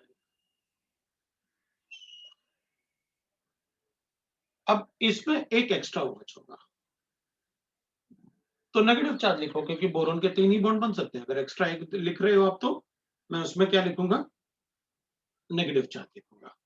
सो मैं कोऑर्डिनेट बॉन्ड नहीं बना रहा, वरना कोऑर्डिनेट बॉन्ड बनाऊंगा तो मैं उसमें नेगेटिव चार्ज नहीं लिख पाऊंगा, क्योंकि हमने तो ऑर्बिटल में सिर्फ शेयरिंग ऑफ इलेक्ट्रॉन किया है, तो अपन ऐसे बना सकते हैं। तो अगर अपन इसको ऐसे लिखेंगे तो अपन को ये पार्ट यहाँ लिखना पड़ेगा कि नेगेटिव चार्ज OH का तो है, लेकिन नेगेटिव चार्ज इस पे नहीं लिख सकता, और अगर कोऑर्डिनेट भी नहीं बनाऊंगा तो इसी पे लिख दूंगा, वो फॉर्मल चार्ज जैसे अपन को पता है कैसे फॉर्मल चार्ज लिखा जाता है। ठीक है, तो this is how we can write about the orthoboric acid. अब ऑर्थोबोरिक एसिड में अपन लिख रहे हैं तो एक दो सेंटेंस और लिख लेते हैं ऑर्थोबोरिक एसिड के concentrated solutions जैसे। It exists as,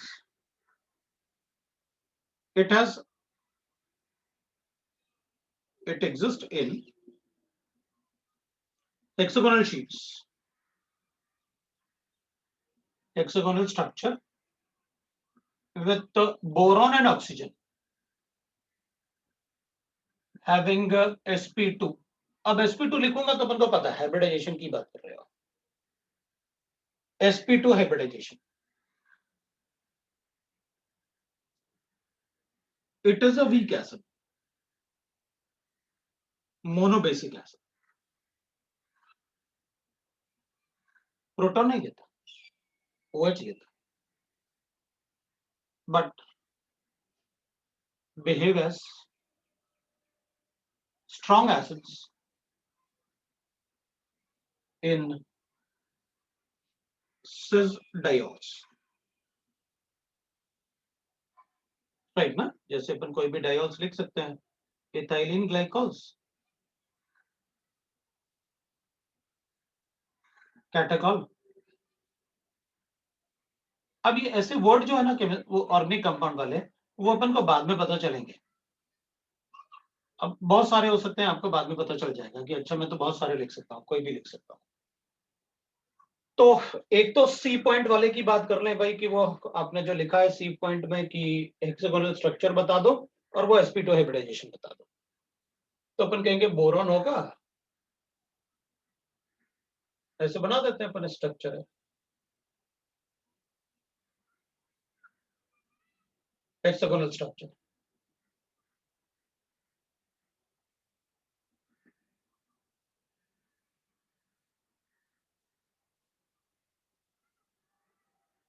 BOH लिखेंगे अपन, तो एक हाइड्रोजन बॉन्डिंग बना रहे हैं अपन, तो ये हाइड्रोजन बॉन्डिंग हो गया, तो इधर भी अपन बना देते हैं हाइड्रोजन बॉन्डिंग,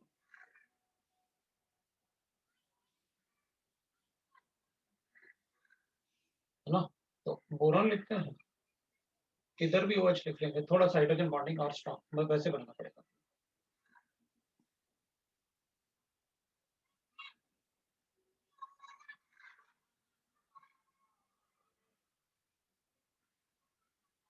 है ना, तो इस टाइप से हेक्सागोनल शीट्स होंगे, तो अपन बता देंगे ये डेल्टा पॉजिटिव चार्ज है, ये भी डेल्टा पॉजिटिव चार्ज है इधर, और ये delta negative charge, hydrogen bonding बताया। So we can write hydrogen bondings like this. तो व्हाट विल डू, हम कहेंगे भाई देखो एक बात है ना, जैसे अपन ने बोरॉन लिखा तो अपन ऐसे लिख देते हैं भाई बोरॉन। अब इसके पास ना एम्प्टी ऑर्बिटल है और इसके पास लोन पेयर है, क्या करूंगा, बैक बॉन्डिंग। ये तो sp2 हाइब्रिडाइज था, 3 सिग्मा बॉन्ड है इसके पास, तो sp2 होगा ही होगा। इसके पास 2 लोन पेयर थे और 2 सिग्मा बॉन्ड थे ऐसे, तो 4 होने चाहिए, लेकिन इसके एम्प्टी ऑर्बिटल की वजह से इसमें बैक बॉन्डिंग है, इसलिए ये वाला लोन पेयर पाई बॉन्ड जैसे बिहेव करेगा, तो एक ही लोन पेयर को सिग्मा बॉन्ड जैसे काउंट कर पाऊंगा, क्योंकि वहां तो बैक बॉन्डिंग पॉसिबल। मतलब जो नॉर्मल बीओ बॉन्ड होता होगा उससे ये वाला बीओ बॉन्ड स्ट्रॉन्गर होगा। हाँ बिल्कुल, Why it is so? Because of back bonding, ये पार्शियल डबल बॉन्ड, ये पाई बॉन्ड आएगा ना, पाई बॉन्ड कैरेक्टरिस्टिक में थोड़ा, क्योंकि इधर भी हो सकता है, इधर भी हो सकता है, इधर से भी हो सकता है, जैसे BF3 में बताया अपन ने। तो वो पार्शियल जो ओवरलैपिंग बैक बॉन्डिंग की वजह से अपन ने उसको बोरॉन, पहले ही sp2 था, ऑक्सीजन भी sp2 बन गया बिकॉज ऑफ बैक बॉन्डिंग, एक पार्ट। दूसरे पार्ट में it is a weak acid, ये तो अपन को पता है, और ये H+ साइन नहीं देता है, ये भी अपन को पता है, ये H+ साइन नहीं देता है। इसमें आप लिख भी सकते हो ड्यू टू बैक बॉन्डिंग, ठीक है, इस वाले पार्ट में। अब बोरॉन क्या होता है ना कि जैसे H3BO3 होता है, इसको NaOH से रिएक्ट किया तो it is a weak base, अपन ने लिखा है, तो बनाएगा Na, एक्वस सोल्यूशन है, तो अपन बनाएंगे इसमें भाई BOOH होल 4 और ऐसे बनाएंगे। लेकिन अगर इसको अपन सिस डायोल में डालते हैं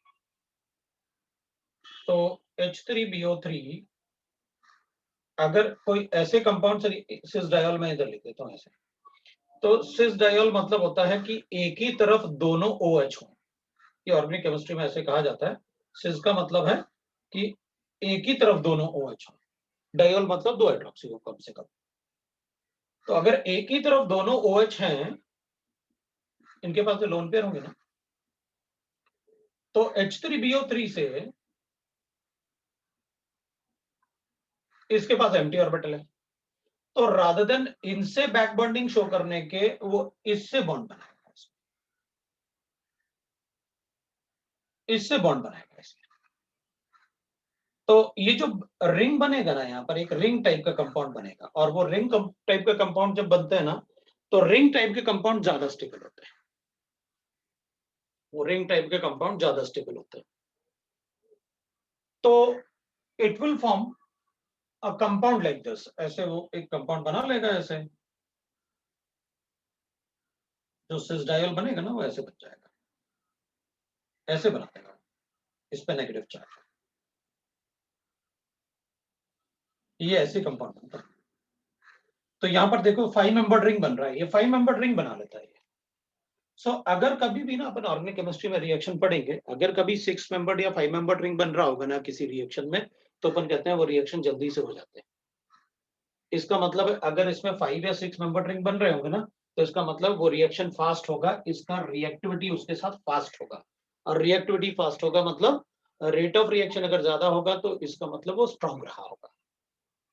तो इसमें रिंग बनने की वजह से अपन कहते हैं कि वो स्ट्रांग एसिड जैसे बिहेव करता है, ठीक है। तो अभी अपन ऑर्गेनिक कंपाउंड नहीं पढ़े हैं, लेकिन अपन ऑर्गेनिक कंपाउंड जब पढ़ेंगे तो अपन को पता चल जाएगा।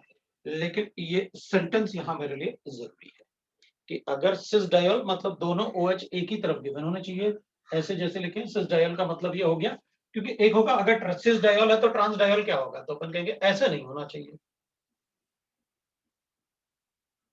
मतलब दोनों OH एक ही तरफ होना चाहिए तो ही बोरॉन से रिएक्ट करेंगे, इसको अपन कहते हैं ट्रांस डायोल। इसलिए मैंने वो सिस वर्ड यूज किया कि भाई सिस लिखा हो तभी अपन बताएंगे, नहीं तो नहीं। तो इस वाले सेंटेंस को अभी अपन याद कर लेते हैं कुछ अपन, क्योंकि मैंने वो वर्ड्स लिख दिए जो जनरली यूज हो जाता है, कैटेकॉल यूज हो जाएगा, एथिलीन ग्लाइकॉल यूज हो जाएगा, एक चीज सिंपलेस्ट डायोल हो गया, और ये थोड़ा ऑर्गेनिक कंपाउंड मतलब जिसमें बेंजीन नहीं है उस टाइप का कंपाउंड। तो सिस डायोल अगर होगा, ये ट्रांस डायोल है, ट्रांस डायोल होगा तो ना इसमें नहीं होगा, क्योंकि इसके साथ ये एक ही तरफ होगा तो रिंग बना पाएगा ना ऐसे, अगर ये दूसरी तरफ होगा तो रिंग कैसे बनेगा इसके साथ। तो अगर ऐसे ये ट्रांस डायोल होगा तो रिएक्शन फिर नहीं करेगा वैसे, उसमें तो वो नॉर्मल वीक एसिड जैसे होता है वही उसका नेचर रहेगा, स्ट्रॉन्ग जैसे बिहेव नहीं करेगा। So that is about that formation of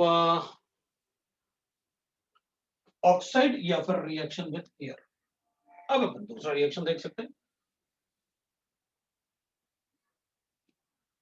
third point देख सकते हैं अपन। इसमें बहुत ज्यादा नहीं होगा क्योंकि ऑक्साइड हो गया अपना, थोड़ा बहुत और रिएक्शन होगा, हेलोजन वगैरह होगा, वाटर के साथ रिएक्शन होगा, दैट्स ऑल। इस स्टेज मतलब बहुत ज्यादा प्रॉपर्टीज नहीं होने वाली इसकी। तो रिएक्शन टुवर्ड्स हेलोजन लिखने वाले हैं, रिएक्शन विद हेलोजन।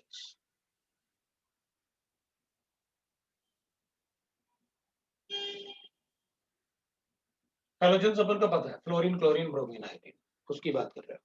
तो थोड़ा सा डिक्टेट कर देता हूं, वैसे लिख लो तुम लोग, डिक्टेट करूंगा तो एक्सेप्ट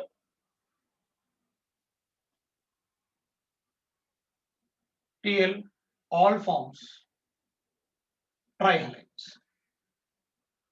मतलब अगर कोई मेटल है, एलिमेंट है, और उसको अपन रिएक्ट करें हैलोजन के साथ और हीट करें तो वो ट्राइहैलाइड्स बना देगा।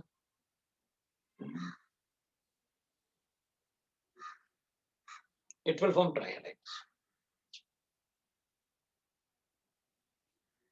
Except TL, all forms trihalides.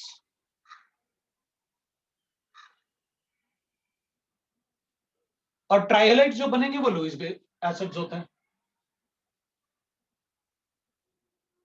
अब अपन ना एक छोटा सा पार्ट ऐसे लिख लेंगे नोट करके कि भाई देखो, TL कैन फॉर्म TLI3। हाँ तो ये ट्राइहलाइड ही तो है। हाँ लेकिन ये ऐसे नहीं बना सकता, ऐसे नहीं बना, और ना ही ऐसे बनाता है, ये नहीं बने, ये सिर्फ ये बना सकता।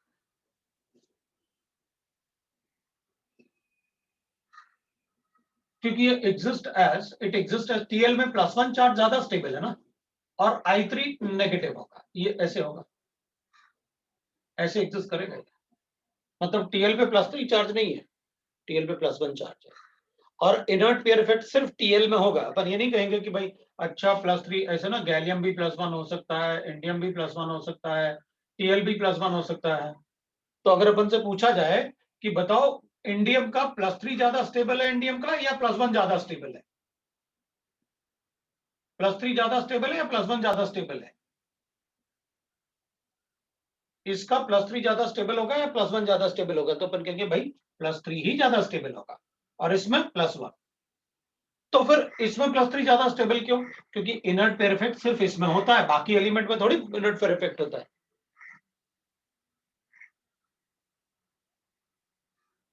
इनर्ट पेयर इफेक्ट सिर्फ लास्ट एलिमेंट में होता है उस ग्रुप के, ठीक है ना? तो टीएल एग्जिस्ट करेगा ट्राइहैलाइड जैसे, बट वैसे करेगा वो, और सिर्फ आइडीन, क्योंकि iodine has a property to exist like that. उसमें सिर्फ आइडीन के पास ऐसे प्रॉपर्टी होता है कि वो I3 नेगेटिव बना ले, F3 नेगेटिव नहीं बना सकता। F do not have a property to form F3 negative, इसलिए वो नहीं बनने वाले, ठीक है? तो आगे लिखते हैं अपन। भाई लुईस एसिड, सभी लुईस एसिड होते हैं, और अपन को पता है they are Lewis acids reaction में। तो अगर मेरे पास BX3 है और इसको H2O से रिएक्ट करूंगा तो H3BO3 बनाऊंगा, plus hydrogen halides. Even AlCl3 भी होगा, और वाटर के साथ रिएक्ट करूंगा तो भी AlOH बनाऊंगा, राइट? वाटर के साथ, और फिर मैं उसको HX बनाऊंगा ऐसे। सो विल राइट लाइक दिस। अब इसमें बस ये होगा कि एल्यूमिनियम इन वाटर ना, क्योंकि इसके पास d ऑर्बिटल होता है, presence of d orbital, due to presence of d orbital ये पानी से रिएक्ट करके ये भी बनाएगा। इसका हाइड्रेशन बहुत ज्यादा होगा, अगर वाटर होगा तो इसका हाइड्रेशन बहुत ज्यादा होगा,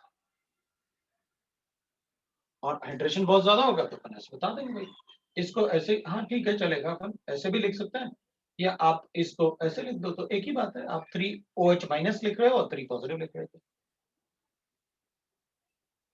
इसमें d ऑर्बिटल नहीं है, तो हाँ, तो इसमें अपन एनोमलस बिहेवियर लिखेंगे ना बोरॉन का, very first element of all the group. कितना सारा पार्ट तो अपन डिफरेंट लिख रहे हैं बोरॉन के लिए, तो वो कंपाइल कर देंगे अपन।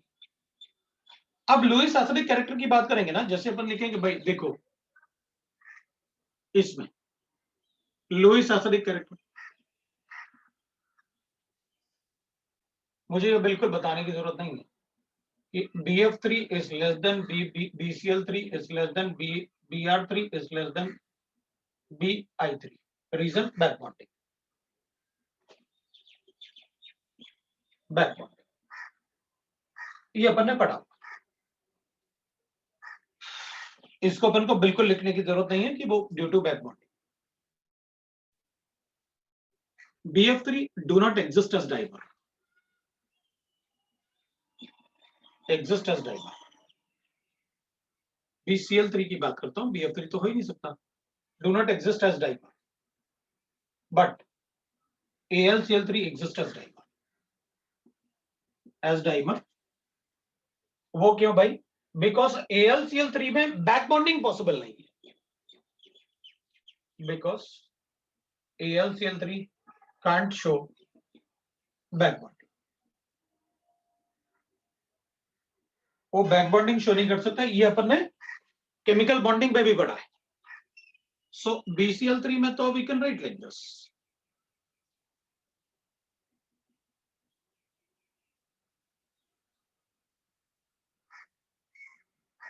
BCl3 में we can write like this, but AlCl3 में बैक बॉन्डिंग पॉसिबल नहीं है, so it exist like this.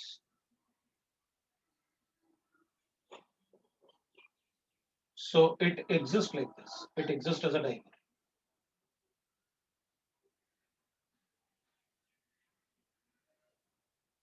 So it exists as a dimer.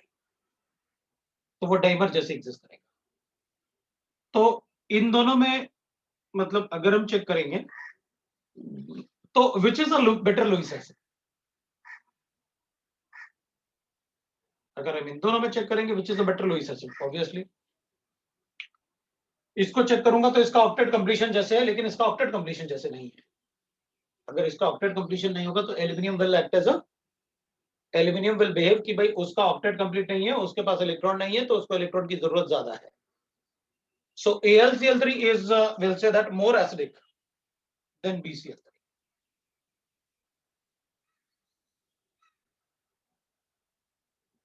AlCl3 is more acidic than BCl3. BCl3 में बोरॉन के back bonding की वजह से boron is like that कि भाई boron is feeling like that कि उसका ऑक्टेट कंप्लीट है, लेकिन एल्यूमिनियम फील नहीं कर रहा कि उसका ऑक्टेट कंप्लीट है। तो अपन कहेंगे ये डाइमर तो बना रहे, हाँ तो दो मॉलिक्यूल से बना रहे ना, या तो एक ही मॉलिक्यूल में हो, with in the molecule he it is feeling कि वो octet completion. So that is how we can write that Lewis acidic character. Next we can write as reactivity with water.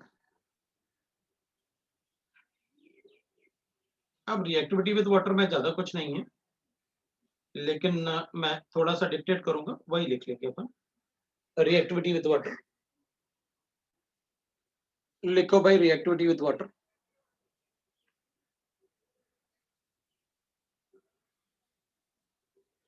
So we'll write that boron is not affected by steam or water.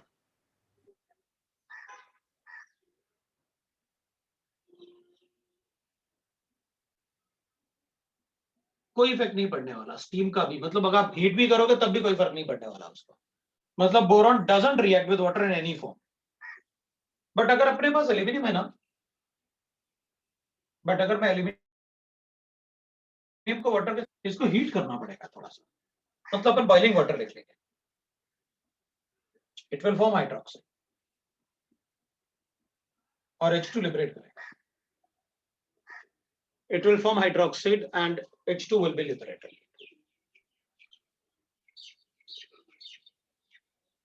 Right, na? It will form what? Hydroxide and H2 will be liberated. लेकिन उसमें भी अपन एक condition लिखेंगे, if oxide layer is not present on its surface, on its surface, उसके surface पे अगर oxide layer होता है तब तो वो एसिड से रिएक्ट नहीं करेगा, ये तो वाटर। ने अभी थोड़ी देर पहले लिखा था कॉन्सेंट्रेटेड HNO3 से नहीं रिएक्ट करता, बिकॉज ऑक्साइड लेयर बन जाता है उसके सरफेस पे।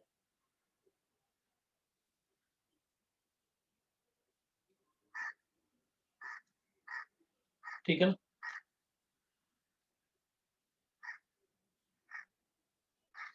अब गैलियम और इंडियम भी रिएक्ट नहीं करते, तो अपन बोरॉन के साथ ही लिख सकते थे उसे। एक साथ ही लिख देते हैं। और टीएल जो है, टीएल को अपन वाटर से रिएक्ट तो करेंगे, बट ये ऑक्साइड लेयर बना लेता है सरफेस पे, but forms oxide layer on its surface, oxide layer Tl2O on its surface,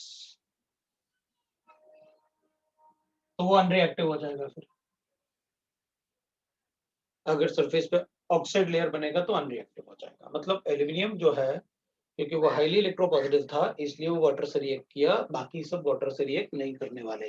highly electropositive metal water से क्या करेंगे, और वो भी बॉइलिंग में रिएक्ट कर रहा है। अगर अल्कली मेटल होता तो कोल्ड वाटर में भी हाइड्रोजन लिबरेट कर देता है,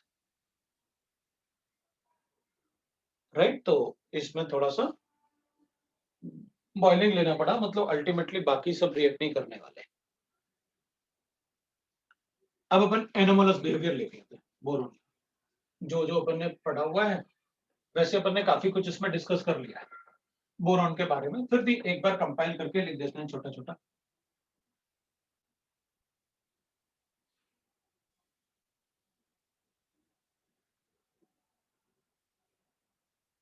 और एनोमलस बिहेवियर ऑफ बोरॉन, अब क्यों होता है एनोमलस बिहेवियर मुझे बताने की जरूरत नहीं। Absence of D orbital, small size, high ionisation energy and high electron affinity. मैंने आपको पहले ही बताया था व्हाई इट इज सो, वो होता क्यों है। सबसे पहले लिखेंगे एब्सेंस ऑफ डी ऑर्बिटल, ठीक है ना, वो अपन को पता है। Why it is shows the first element of each group will show the anomalous behavior. The reason is absence of d orbital, small size, high ionization energy and high electron affinity. तो चलो point 1 लिखते हैं उसमें। Boron is non metal, मैंने ये लिखा हुआ है वैसे। Boron is the only non metal. Boron is non metal and can show allotropy. बाकी एलोट्रॉपी नहीं बनाते ना, अमॉर्फस एंड क्रिस्टलाइन बनाया था मैंने, डिफरेंट स्ट्रक्चर्स, जैसे कार्बन में डायमंड और ग्रेफाइट होते हैं, that is called allotropy. It forms only covalent compound. अपन ने कहा था ना कि कभी ऐसे नहीं बन सकता बोरॉन प्लस 3, सिर्फ कंपाउंड में बन सकता है BCl। It forms only covalent compound,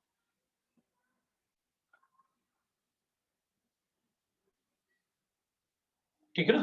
boron only forms covalent compound and has high melting point and boiling point. बाकी सब सॉफ्ट थे, मेल्टिंग पॉइंट भी कम था, लेकिन इसमें एक्सेप्शनली हाई मेल्टिंग पॉइंट और बॉइलिंग पॉइंट होता है, ऊपर ने लिखा हुआ है। नेक्स्ट पॉइंट लिख लेते हैं। Its oxide is acidic in nature. Its oxide is acidic in nature. बाकी सब क्या थे, या तो एम्फोटेरिक थे या फिर बेसिक थे। And its hydrides are stable. बाकी सबके हाइड्राइड अनस्टेबल होंगे, अदर हाइड्राइड्स आर अनस्टेबल।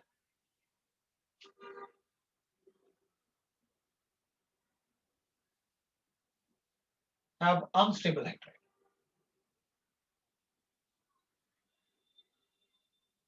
बाकी सबके हाइड्राइड अनस्टेबल होते हैं, इसका हाइड्राइड स्टेबल होता है। B2H6 एग्जिस्ट करेगा, हमने पढ़ा हुआ है, उसका स्ट्रक्चर वगैरह भी पढ़ेंगे।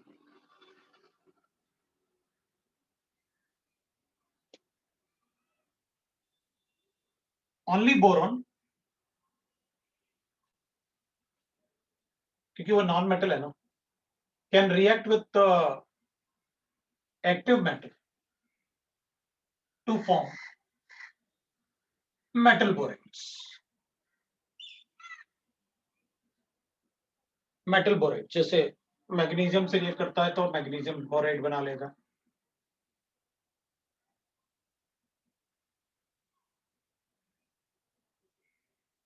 मैग्नीशियम बोराइड, मैग्नीशियम बोराइड बनेगा, कैल्शियम बोराइड बनता है, लाइक दैट। वो नॉन मेटल है तो हाईली इलेक्ट्रोपॉजिटिव मेटल के साथ इट विल फॉर्म बोराइड्स, ये मेटल बोराइड्स है, magnesium borides.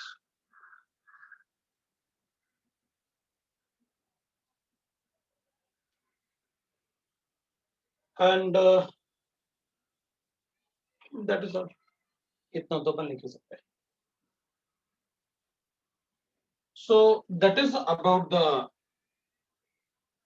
we can say that anomalous behavior. अब अपन बात कर सकते हैं compounds, the compounds of boron. तो वेरी फर्स्ट कंपाउंड में अपन बोरॉन से शुरू करते हैं भाई. बोरेक्स, कंपाउंड्स ऑफ बोरॉन में बोरेक्स से ही शुरू कर लेते हैं, क्योंकि H3BO3 में काफी कुछ लिख चुके हैं. तो बोरेक्स इज Na2B4O7 10H2. ये बोरेक्स है.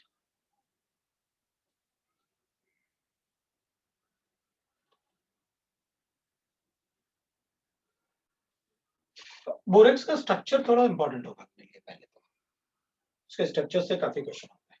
मैंने पहले भी बता रखा है आपको बोरेक्स का स्ट्रक्चर. Na है ना, और BOB ऐसे तो ने बना रखा है, OB ऐसे. और फिर अपन ने कहा कि भाई ऐसे बोरॉन भी होगा,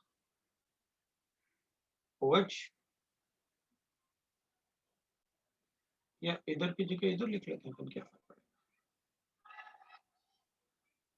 राइट ना. थोड़ा सा इसको इधर कर लेते हैं, एक एक इधर आ जाएगा. फिर मुझे इधर ऑक्सीजन लिखना पड़ेगा, तो अपन ऐसे बना लेते हैं, कोई बात नहीं. दो नेगेटिव, ये स्ट्रक्चर अपन पहले पढ़ चुके हैं, मैंने बता रखा है. दो बोरॉन sp3 होंगे और दो बोरॉन sp2 होंगे. ये दोनों sp2 होते हैं और ये दोनों sp3 होते हैं.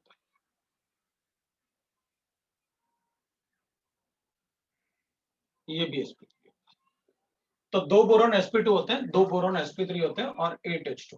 बाकी दो वाटर मॉलिक्यूल यूज किए होते हैं स्ट्रक्चर में,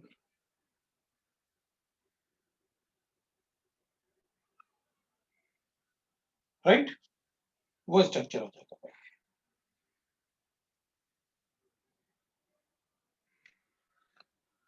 तो अपन लिखेंगे that is two boron atoms. ये sp2 में sp3 इधर लिख देता हूँ. वैसे पहले मैंने बता रखा है आपको, मैं चाहता नहीं कि मतलब कुछ ऐसे ना, मतलब आपको कोई कंफ्यूजन हो. Two boron sp2 and two boron sp3. 1 2 3 4 5 oxide bond, 5 oxide bonds are present.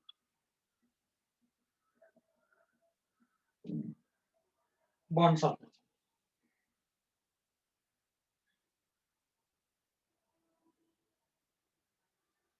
बस यही चाहिए. दो बोरॉन sp3 है, दो बोरॉन sp2 है, ये 5 ऑक्साइड बॉन्ड हो गए. जो BO बॉन्ड होते हैं वो ऑक्साइड बॉन्ड होते हैं. ये ऑक्साइड बॉन्ड.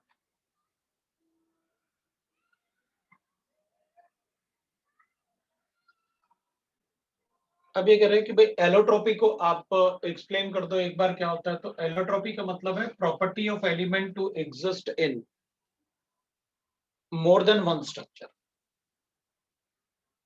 तो property of element to exist बोल रहा है कि भाई, कोई बोल रहा है कि एलोट्रोपी को आप एक्सप्लेन कर दो.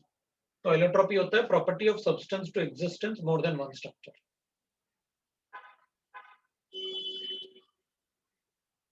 To exist in more than one structure, उसको कहते हैं अपन एलोट्रोपी. एग्जांपल, कार्बन होता है डायमंड में और ग्रेफाइट. डायमंड होता है तो sp3 होता है और ग्रेफाइट होता है तो sp2 होता है. तो डिफरेंट स्ट्रक्चर्स होंगे ना उसके. डायमंड होता है तो कार्बन जो होता है वो डायमंड और ग्रेफाइट में एग्जिस्ट करता है. अगर डायमंड होगा तो sp3 हाइब्रिडाइज होता है, और ग्रेफाइट होता है तो sp2 हाइब्रिडाइज होता है.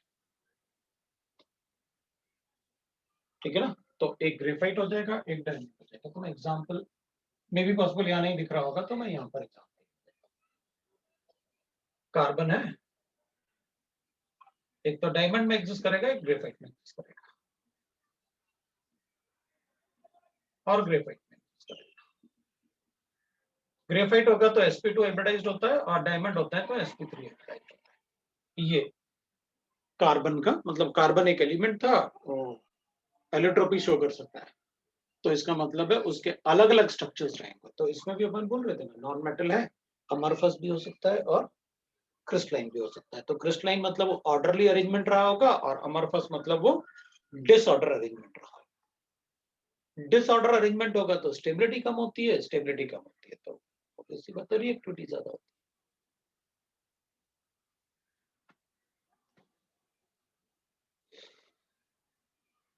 कल कौन सा एग्जाम है तुम्हारा? कल पेपर नहीं है, हम्म, कल एग्जाम नहीं है सर, एक दिन छुट्टी के बाद एग्जाम। अच्छा एक दिन छुट्टी है, बहुत बढ़िया। तो ये बोरेक्स होता है। तो चलो लिखो फिर थोड़ा सा बोरेक्स में और लिखते हैं। On heating, borax loses water of crystallization. On heating, borax loses water of crystallization.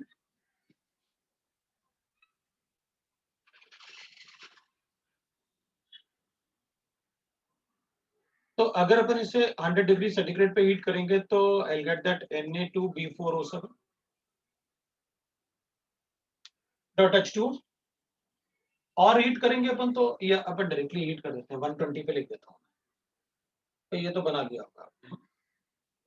ये 120 डिग्री सेंटीग्रेड पे हीट किया तो आई गॉट एनहाइड्रस, और उसके बाद और हीट करूंगा अबव दिस तो it will form sodium metaborate plus B2O3, ये बन जाएगा। तो ऑन हीटिंग अपन ने लिखा हुआ है, it loses water of crystallisation and swells up to form, वो स्वेल हो जाता है to form a fluffy mass.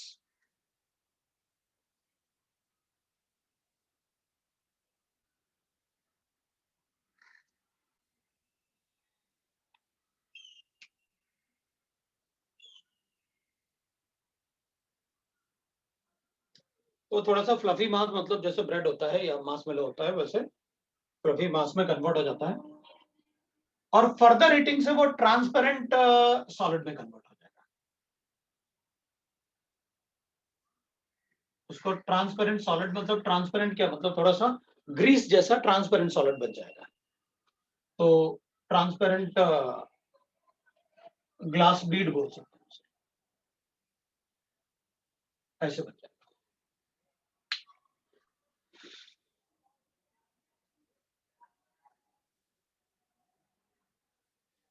So that glassy bead is so of sodium metaborate,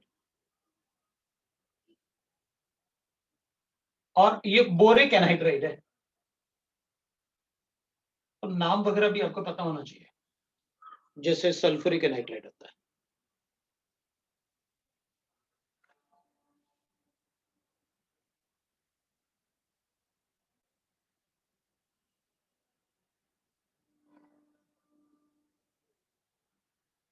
ये जो ग्लासी बीड फॉर्म होते हैं ना, these with metal oxides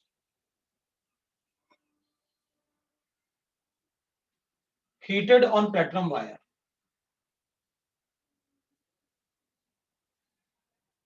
gives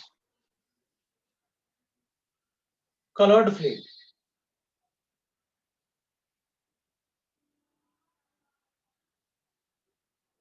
और ये जो प्रोसेस है ना, this is called coloured flame of metal borate. ये जो कलर्ड फ्लेम बनेंगे ना, कलर्ड फ्लेम आएंगे ना, दिस टेस्ट ना, दिस टेस्ट, ये वाला जो टेस्ट है ना, this is called borax bead test. The above process is called borax bead test।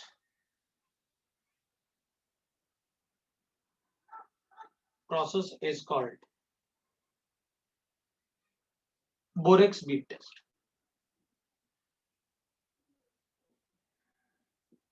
अब बोरेक्स भी टेस्ट में अपन को ये याद रखना है कि भाई ये मेटल ऑक्साइड जो है ना, कौन सा मेटल ऑक्साइड लेंगे तो क्या कलर आएगा, वो अपने लिए इंपॉर्टेंट है, वो आपको याद रखना पड़ेगा।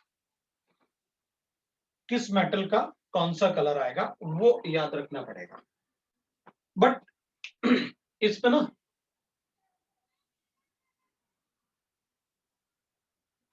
metal oxide used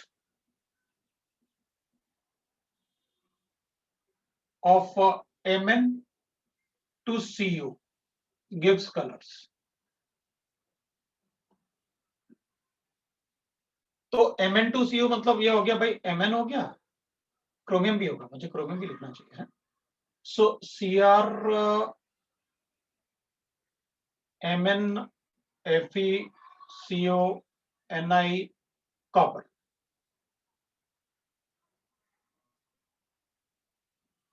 अब अपन क्या करेंगे ना, जो ये सी वाले हैं लेकिन इसमें बस ग्रीन आता है, इसमें ब्लू आएगा, इसमें ब्लू आएगा, इसमें येलो आएगा,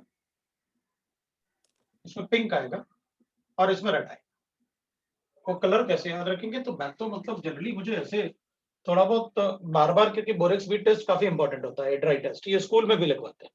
लेकिन सिंस अगर हाँ नेक्स्ट स्कूल जाओगे ना तो बोरेक्स बीट टेस्ट आप लगाना स्कूल में, तो वो आपको स्कूल में भी बताएंगे कि कैसे आपको बोरेक्स बीट टेस्ट बताना है। तो आप क्या करोगे, मेटल ऑक्साइड जो होंगे ना, तो आप क्या करोगे, पहले बोरेक्स मिलेगा अपन को, उसको हीट करो, ट्रांसपेरेंट लिक्विड बनेगा, फिर आपसे ट्रांसपेरेंट पार्ट को आप प्लेटिनम वायर पे लगाना और फिर मेटल ऑक्साइड में उसको लेके और उसको बंसन बर्नर में लेके जाओगे तो विल गेट डिफरेंट कलर्स। अगर ग्रीन कलर का फ्लेम आया तो क्रोमियम है, अगर Mn आया तो पिंक है, येलो आया तो Fe है, like that we can write, और ब्लू आया तो कोबाल्ट एंड कॉपर हो सकता है, निकल होता है तो रेड आता है। ये बोरेक्स बीट टेस्ट है,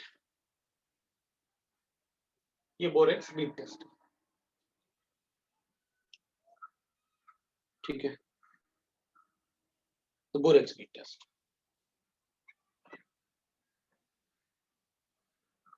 अब एक और पार्ट लिख लेते हैं अपन कि भाई ठीक है, बोरेक्स बीट टेस्ट, ये इसमें कलर इंपॉर्टेंट है और मेटाबोरेट्स बनेंगे ये, जैसे ये बुक कलर आया तो ये इसलिए आया क्योंकि BO2, ये इसका ब्लू कलर आया, ठीक है ना।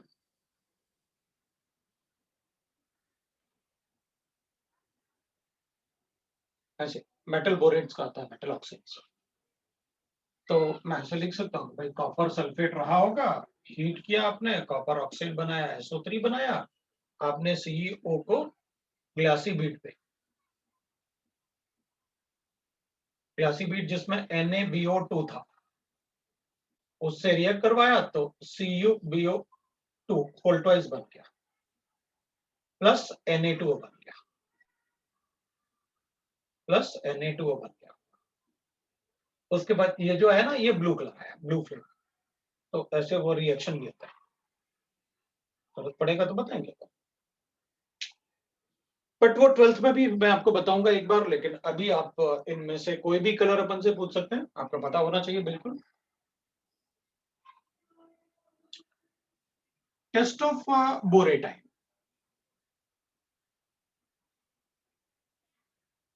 तो टेस्ट ऑफ बोरेटाइन में what I will write that, मान लो मेरे पास Na3BO3 है, इसको मैं रिएक्ट करूंगा H2SO4 से, तो मुझे Na2SO4 मिलेगा प्लस H3BO3 मिलेगा।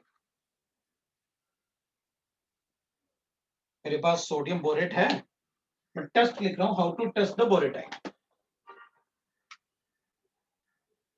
और H3BO3 से मैं ये बना सकता हूं, कोई प्रॉब्लम नहीं है, या H3BO3 में बना सकता हूं, थोड़ी देर पहले आपने बना के दिखाया।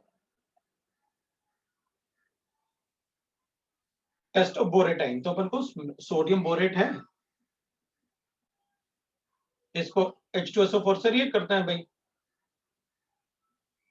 तो will get that price of this and will get the price of this. आप क्या करें, तो जो BOH होल थ्राइस है ना अपने पास, आप इसको ऐसे भी लिख सकते हो, BOH होल थ्राइस भी लिख सकते हो, H3BO3 है, इसको अपन रिएक्ट करेंगे इथेनॉल के साथ, दैट इज कॉल्ड अल्कोहल है, इथेनॉल। तो ये ना वॉलेटाइल, मैंने इथेनॉल इसलिए लिखा कि OH इसका और H इसका अपन हटा देंगे, और मैं इधर OH की जगह OC2H5 लगा दूंगा। इसको अपन कहते हैं इथॉक्सी बोरेट। तो ये वॉलेटाइल कंपाउंड होता है, वॉलेटाइल है ना, इथॉक्सी बोरेट इसका।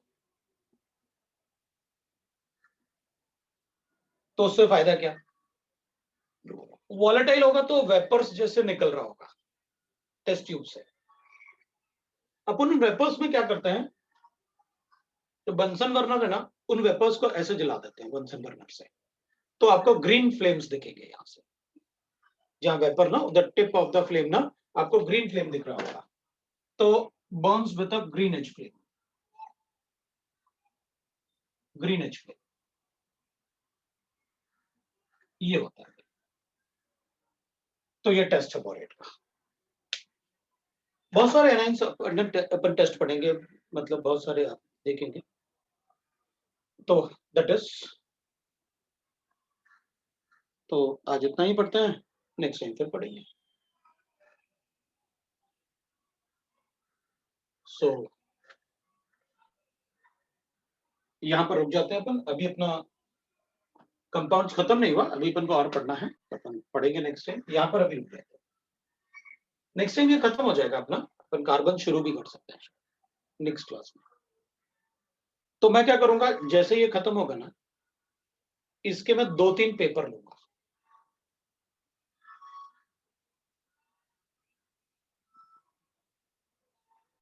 वेडनेसडे से केवी का ऑफलाइन क्लासेस हो रहा है, फिर तो मजे करो। देखते हैं पहले ऑफलाइन क्लासेस हो रहा है, क्या करने वाले हैं, अगर होगा तो अपन फिर चेक करेंगे, कुछ ना कुछ तो करेंगे। हाँ, सबके ही लूंगा मैं टेस्ट, एक साथ कोरिलेट कर लूँ ना थोड़ा सा, फिर उसके बाद सबके ही टेस्ट लूंगा, सिर्फ इसका ही नहीं, और फिर मिक्स्ड भी लूंगा, तभी याद होगा जब टेंशन होगा। चलो फिर आज इतना ही।